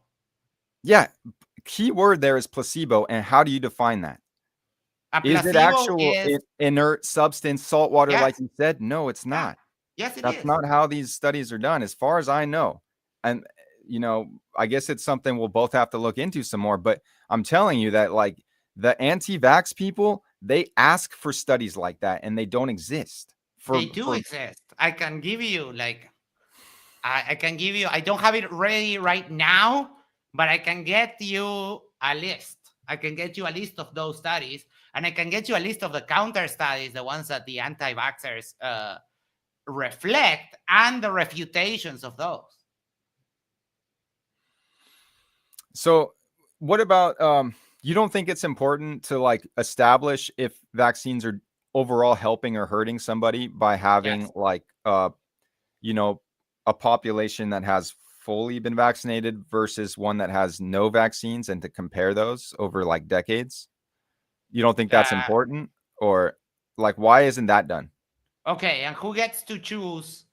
How do we decide who gets the life-saving vaccines and who gets left out there to dry? That Just is highly unethical. Volunteer. Just volunteer. I'm telling you, man, there might even be millions of people who are not vaccinating their kids at this point. Like, you think it's going to be that hard to find?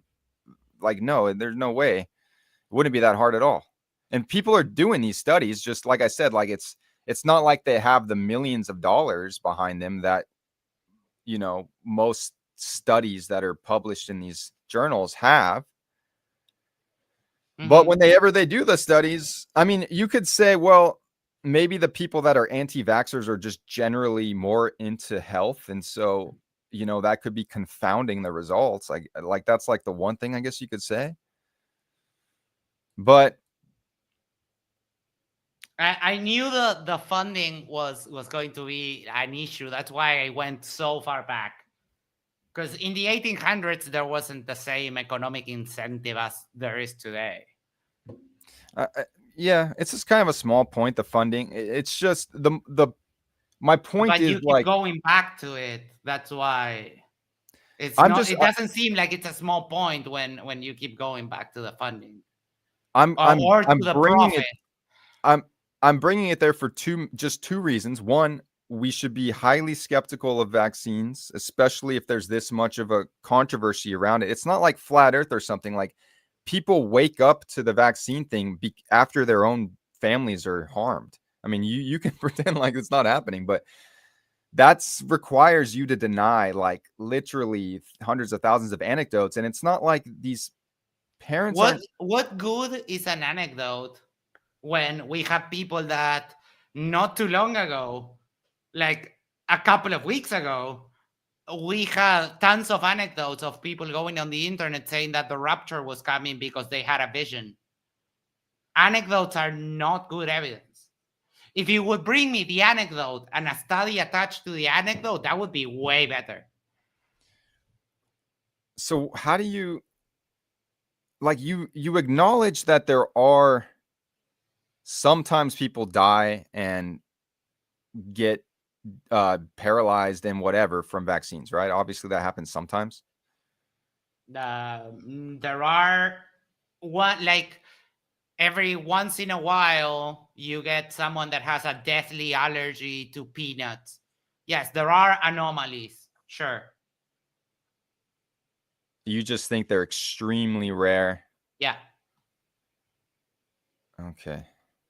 And I think that if we care about the human race as a whole, it has been a net positive. If you have someone, I put, and I'm sorry that I have to put a number to this because it's horrible. It would be the best that nothing happened. But if you save 999,999 people, but you have one that has a deadly allergy to the vaccine or to something on the vaccine and dies, that is a very high percentage of success. And it's an unfortunate consequence that we should strive to keep it to a minimum, to, I don't know, maybe identify it previously, whatever. But I think that is a great percentage. Don't you think that that's the case? Yeah. I think that is what one of the defenses of the vaccine thing. Like, yeah, maybe it happens sometimes, but it's for the greater good, right? There or whatever. And Right. that's plausible. I mean, at a certain point, then yeah, I guess if it was saving that many lives, but and it was really that rare, and it wasn't like it was knocking everybody. Like, I believe it's just knocking everybody's health and IQ down, and that's part of the reason why they do it, is just to keep humans a little, their society a little bit weaker, a little bit iller. They profit off of that, and also people are just, dealing with their own stuff so much that they can't rise up or whatever. All right. We've been going for about 2 hours. I need to take a short toilet break. And I didn't see many questions, but I wasn't paying much attention to the chat before. So, guys, while I'm going to the toilet, please tag me or send super chats with those questions. And people on Nico's side, If they have any questions for me, you may do so. I'll be right back. Can you entertain the people for a moment, Nico? Yeah. I'll look at my live chat, which looks like it has 2 people in it maybe right now. I don't really have an audience. It's okay. Sorry for can't hear Max. Sorry about that.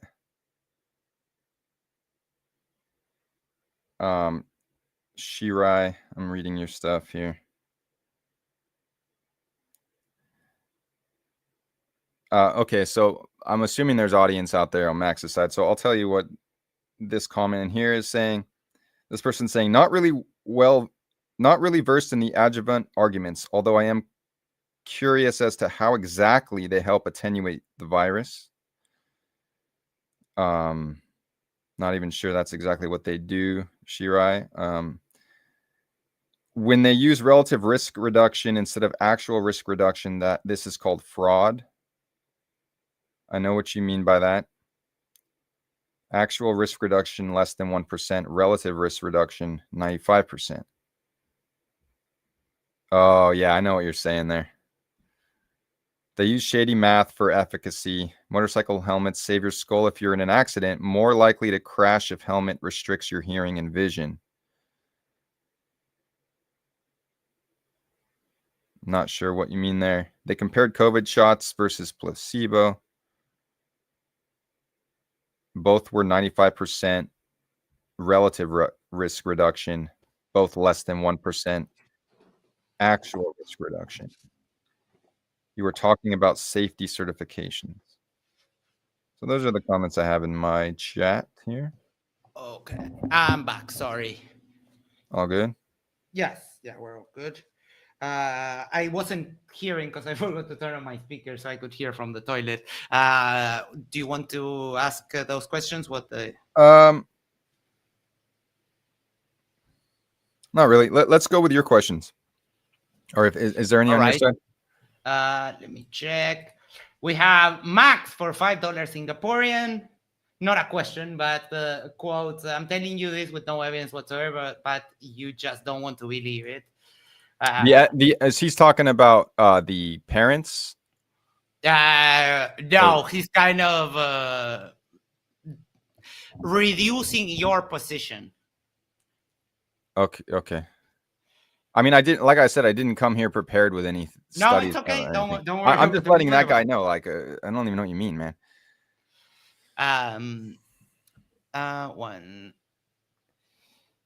Hold on. We got one more here. Not a question again. Tell him that kids, until they are 18, produce in their body far more formaldehyde out of methanol, out of ripe greens and fruit that they can get from vaccination. Okay. Well, here's the thing what I would say on that. There's a difference between ingesting something and injecting something. We have ways to deal with... Wait, is that what... She's saying that it's naturally produced inside the body? Yeah. Or he was saying that? Whoever said that? Yep. Okay. Well, that's okay. I mean, maybe it's not the formaldehyde then that's causing all these problems. But clearly something's in the vaccine that, again, I mean, whether you're talking about all of the anecdotes out there and more happening all the time, that's how most people who are anti-vax, again, have had it happen into their own children. I don't know about most people, but a large percentage of them come to be anti-vax through their own experience like that. Mm-hmm. So and then there again is the studies showing that chronic illness is higher in the vaccinated populations. Now, becomes, I guess, a study war. Is this, but again, it's like, shouldn't that be well documented? Like, shouldn't that study have already happened? And like Max, you were saying, well, who's going to sign up to not get the life-saving treatment? Well, I'm telling you, millions of people. Like, we have got plenty of people. There are meta studies, and recently Professor Dave did a great video on debunking RFK, and there was also a debate on a channel called Pang Burn with two of the biggest anti-vax proponents. One of them was a doctor. He lost his license, and it's a great watch. I'll pull up those links and Yeah, share them I mean, over to you and honestly, to Max, other people. Professor Dave, I can't stand that guy. I don't know. Like, I get that. I understand that. that guy is not, he's He's not, abrasive, yeah, and it's not for and everyone. way, yeah, he's just wrong too. But you know, we could, but yeah, it's beyond being wrong. It's like the way that he's abrasive. I guess you could say that. I understand that might I not be can't. for everyone, Really, but I try there's my other hardest. people. I'm There's other trying people. to I'm trying to listen to people. You know, maybe I am, you know, that's why I'm here with you too, Max. I think this is great. You know, we have to get out of our own echo chambers. That's how flat earth has gotten as far as it did, is because people just were in their own echo chambers. And then when you did see a debate, it was from a prick like fucking Professor Dave. Like, it would have been nice to see some debates with people who were like not abrasive like that. No, I understand that. I understand that it's not for everyone, but I fortunately have the ability to separate, the argument, the actual info from the communicator. But Yeah, I there's more reject people both in that. that case. It's kind of hard. Fair enough, but that we're going into Uh, a little bit of genetic fallacy territory, but it's okay. We have a couple more questions from the audience. Basil Problem for $10 says, Signmaker was a flat earther, an incorrect worldview. Let's not insult people. Let's not insult him. He's been super nice, super kind. Let's don't do that. it's okay. What makes him think he can discern questions related to virology or immunology? See, you have to remember that flat earth was one of the last things that I adopted. In fact, it was because I looked into vaccines for so long and had like so much information that is scientific. I mean, we didn't even really talk about those graphs. I mean, like I said, all those diseases had already, you know, gone down so much. You said that, well, maybe it's a combination of things. Well, 95% of it was before the vaccine. And we credit all of that for the vaccine. It's ridiculous. And anyway, there's, you know, I could probably talk for 6 hours about things that we haven't even touched on when it comes to vaccines off the top of my head. And so it's not the same. It's because I was like had so much information when it comes to vaccines that, and then I would bring it to people and they, well, you know, at least we're talking about it, Max, but like usually you never even get this far, right? But to me it's obvious, honestly, if you can break out of the idea that, you know, they're God's gift to humanity or whatever. Like, when you start to look at all these things critically, it becomes rather obvious, I think. And it just, I mean, and that's how I feel. I feel like this is basic stuff. And the fact that I was talking to Jaron about this, actually, I mentioned this to Jaron, that like it would actually help if more people could see this, what I consider obvious truth of like something like vaccines. Then we wouldn't be like, feel like we're gaslit. Because that's how I kind of feel like I'm gaslit sometimes. Like, even with your audience, it's like, you are flat earther, that's retarded. You know, I mean, I didn't say that, but you know what I mean. And I can kind of admit that. Yeah, I guess it was in some ways. I mean, if you look at one of Flat Earth Dave's presentations, you know, it can be kind of compelling, but there's some basic stuff that I never should have got this far with Flat Earth. And it is kind of dumb, but it's just not the same. It's just not the same with the vaccines. I think that is a little bit of one retreating into the safety of our own beliefs, as kind of like a safety net or a security blanket or so. But the way that you mentioned that there is evidence, there is way more evidence that the vaccines are effective. And I did acknowledge that, yes, in the case of polio, for example, sanitation helped a lot in reducing the cases of polio. Now, the vaccines made it almost like I have never seen anyone who's had polio in my country, and I live in like the third world. And I was checking some stats today.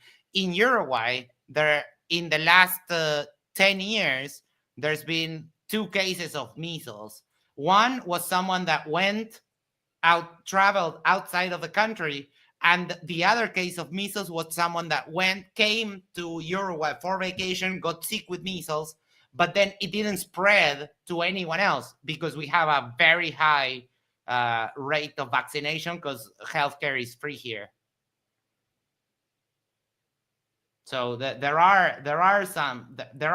is evidence for vaccines, and when you have a corpus of evidence, and then you have like one study that could potentially not be done correctly or that has contradictory results, what you do is you just make it, you just do the study again. And it would have been maybe if you ever want to talk to present more evidence, we can schedule that down the road. But the evidence is actually there. Max says for $5 Singaporean, the same kind of thinking that got you to flat Earth is getting you to these bad conclusions. How don't you see it? To us, the parallel is very clear in Yeah, the I guess methodology I of just thinking. I mean, I feel like I responded to everything that you brought up, tried to present like why I don't believe things, and then like I said, like, what was that guy's name? Max. His name's Max too. Okay. Yeah. Max, I mean, like, do you have an answer for why they couldn't infect the people in the Spanish flu?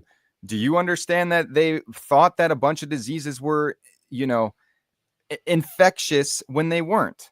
Like, do you understand that, I know of many people who vaccinated their kid and had their kid regress into various illnesses and have extreme reactions. And in some cases, they do turn autistic. You know, I don't believe that they are actually tested against placebo controls. There is no study showing totally vaccinated 80 times before the age of 18 versus no vaccines. And every time it is unofficially done through just gathering data and stuff, or like one doctor showing in his practice, you can see the chronic illness is higher in the vaccinated. I mean, what do you mean? It's not the same as flat Earth, dude.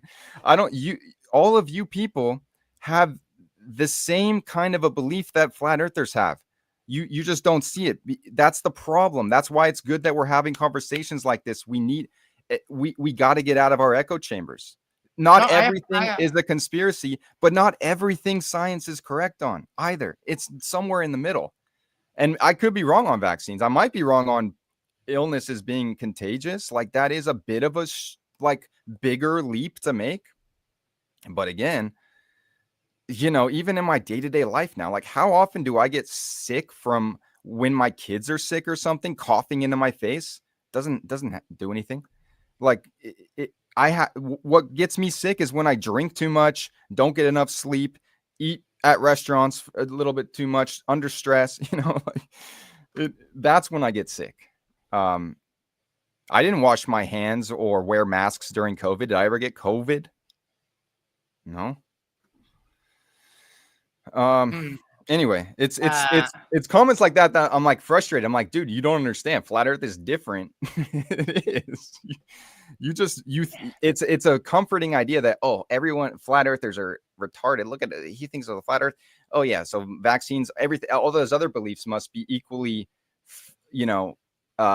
based on nothing. No, it's not like that. That's why I became a flat earther, because I went through 10 of these already, deeply studying them. Flat Earth, I was never even fully 100% like I know. Like, vaccines, I'm like way more versed in than I ever was flat Earth. Just saying. All right. Whodunit said, I feel maybe it could be, what if, as statements you use often, why aren't you using more concrete statements that would imply knowledge instead of supposition? Because I've gotten wiser, and I know that, especially when it comes to these things, we need to be careful. I don't want to identify with being anti-vaxxer, or I mean, I don't really have a problem with that. I think I'm running out of battery here. I might need to put in a battery soon at some point if we're gonna keep going. But no, I'm about to. I have one more question, and we okay, can cool. We wrap it might up. be good then. Sorry, I lost my train of thought there. No problem. We can move on to the next one, Mr. Sir. I actually have two more questions. What is your method for doing research on this topic? Initially, it was documentaries. Now, one of them was like a 12-part, 15 hours worth of documentary talking to scientists and doctors and all the things. Other documentaries, books, and then, debates, whatever. I will say that, most of what I did was look at those that are critical of vaccines. But the thing is, it doesn't take much to get the other side, right? I mean, we grew up with the other side believing all these things, and then you can't, you don't understand that, people are asking for true placebo studies and they're not produced. You can, I guess we have to have another video to get into these things, because sure, I'm willing to take a look at them, and I mean, I can bring a list of studies and meta studies, and then we can compare them. Sure. Yeah. I actually think it'd be really good in all of these issues: climate change, flat earth, vaccines, whatever. It'd be cool to have everything just broken down in a logic tree or something. Let's figure out, here's the claim. There's 10 claims within vaccines are good for you. Okay, this one. Okay, what's the best argument on this side? What's the best argument on this side? For each point and then each sub point, we could really, and we're kind of we're laying the groundwork. We're superficially talking about our beliefs and stuff, but yeah, let's go look at the studies. Let's go, how do you explain these people who couldn't reproduce the Spanish flu in these prisoners using all these methods? How do you explain the doctor who tracked his patients for decades and can show you that the vaccinated kids are unhealthier? That's what I want to know. What? Sure, I understand. But I mean, we can set it up and we can compare, studies by studies, because there is definitely studies about contagions and how do they work. And finally, the last question from Basal Problems for $5. Do you believe in sunscreen? No. I mean, I believe that the sun, you can get too much of the sun and it can burn you, and that's not good for you. But I don't know. Are you saying I'm I look sunburned or something, or wrinkly? I'm no. I think I'm red. Of the tan. Yeah. I'm tan. I'm red. This is a vintage lens I'm using. It's a little bit redder. I'm not actually sunburned. I do, I'm a little warm. You do have a tan, right? I'm tan and I'm flushed. I'm warm. I'm emotional a little bit, so I get a little red. But I get it. So I don't know if it was just a dig on how I look, or you're asking me if I believe. No, because there is also a conspiracy that sunscreen is bad for you. And yeah, so no, I believe 100%. Yeah, I don't believe in sunscreen. You're correct. Oh boy, I sunscreen is indispensable for me. I cannot. You see that I'm ghostly white, right? Yeah, but that's because you're probably indoors all day long. So if you go out and get a bunch of sun exposure at once, you're going to burn. But if you were to gradually do it, you could build a tan like anybody. I mean, maybe not no, you've got lighter skin than I do, of course. Yeah. But I don't get tanned. I'm white, I'm red burnt, and then I go back to white. I do not get tanned. It might be true. It might just be that your whatever, your heritage, you're not really supposed to be at that close to the equator or something like that, but the idea that sunscreen, I mean, first of all, yeah, it's toxic too. I'm pretty sure that I don't even know how you could argue that it's not at this point. They're purposely taking certain chemicals out of it because it is causing issues for people. And we need the sun. That's how we create vitamin D and all sorts of other hormones. There's a whole, No, I understand that part. The problem is that for me, I really cannot expose myself to the sun. I've been burnt a handful of times, and it's just it's impossible for me to go out to the sun. Yeah. In the summer, when I go 400 meters to the gas station, for example, and I wear very thin cotton hoodies, like an Arabian man mostly. I go with like the hood, and I guard myself from the sun, because I will get red from walking 800 meters to the gas station and back. Yeah, I Yeah, understand. And look, like I'm sure there are some sunscreens that are not toxic, or you've been just using clay or whatever. I mean, I think that's fine, and I don't think burning is good for your skin.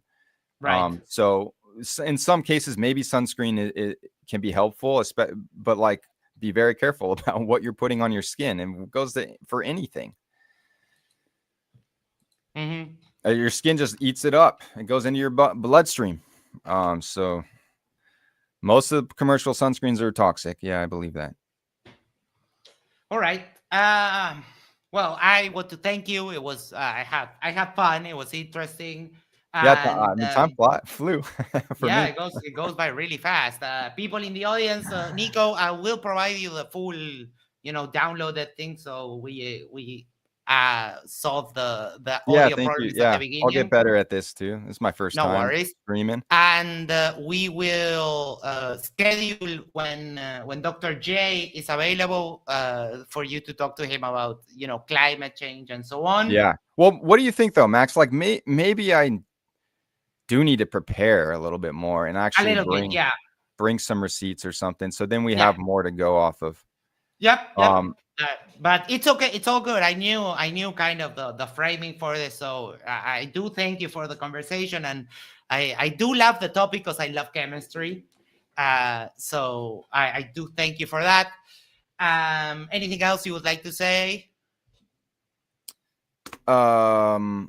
Feel free to leave comments on either of our channels, questions, stuff that you'd like me to show or defend my position on or something, because I'll do that. Maybe we can have a follow-up in a month or something, and I'll come with a little bit more of the actual things that we could look at, Right. or even send you them beforehand, so like Right. Yeah, that I do kind of like that, so that we can we got to get deeper into this stuff, I think, sure. for either of us to budge, because I don't think Ah, either of us really budged at all in this case.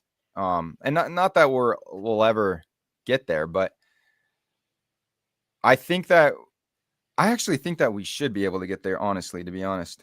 Like, yeah. is it crazy to think that like flat earth or something, like sooner, like there's got to be one or the other. We got to be able to figure it out, right? And yeah, flat earth, okay, I get it now. But with something like this, Oh, we can definitely arrange to have a more in-depth discussion with evidence, and we can share it beforehand, so we know what we're talking about, and keep it, let's say, to like a couple of papers, so that we can do a deep dive on those. I have no problem. This is a topic that I really enjoy talking about. yeah, okay, cool. Let's do a follow-up then at some point. Yeah, perfect. All right. Thank you so much. Looks like people voted yes for after show, so I'll set that up, guys. Nico, thank you so much. People in Nico's audience, thank you. And Thanks, Max. we'll catch you on the next one. Take care. Have a great night. And I'll set up the after show in a couple of minutes. Bye-bye. Cool. Bye-bye.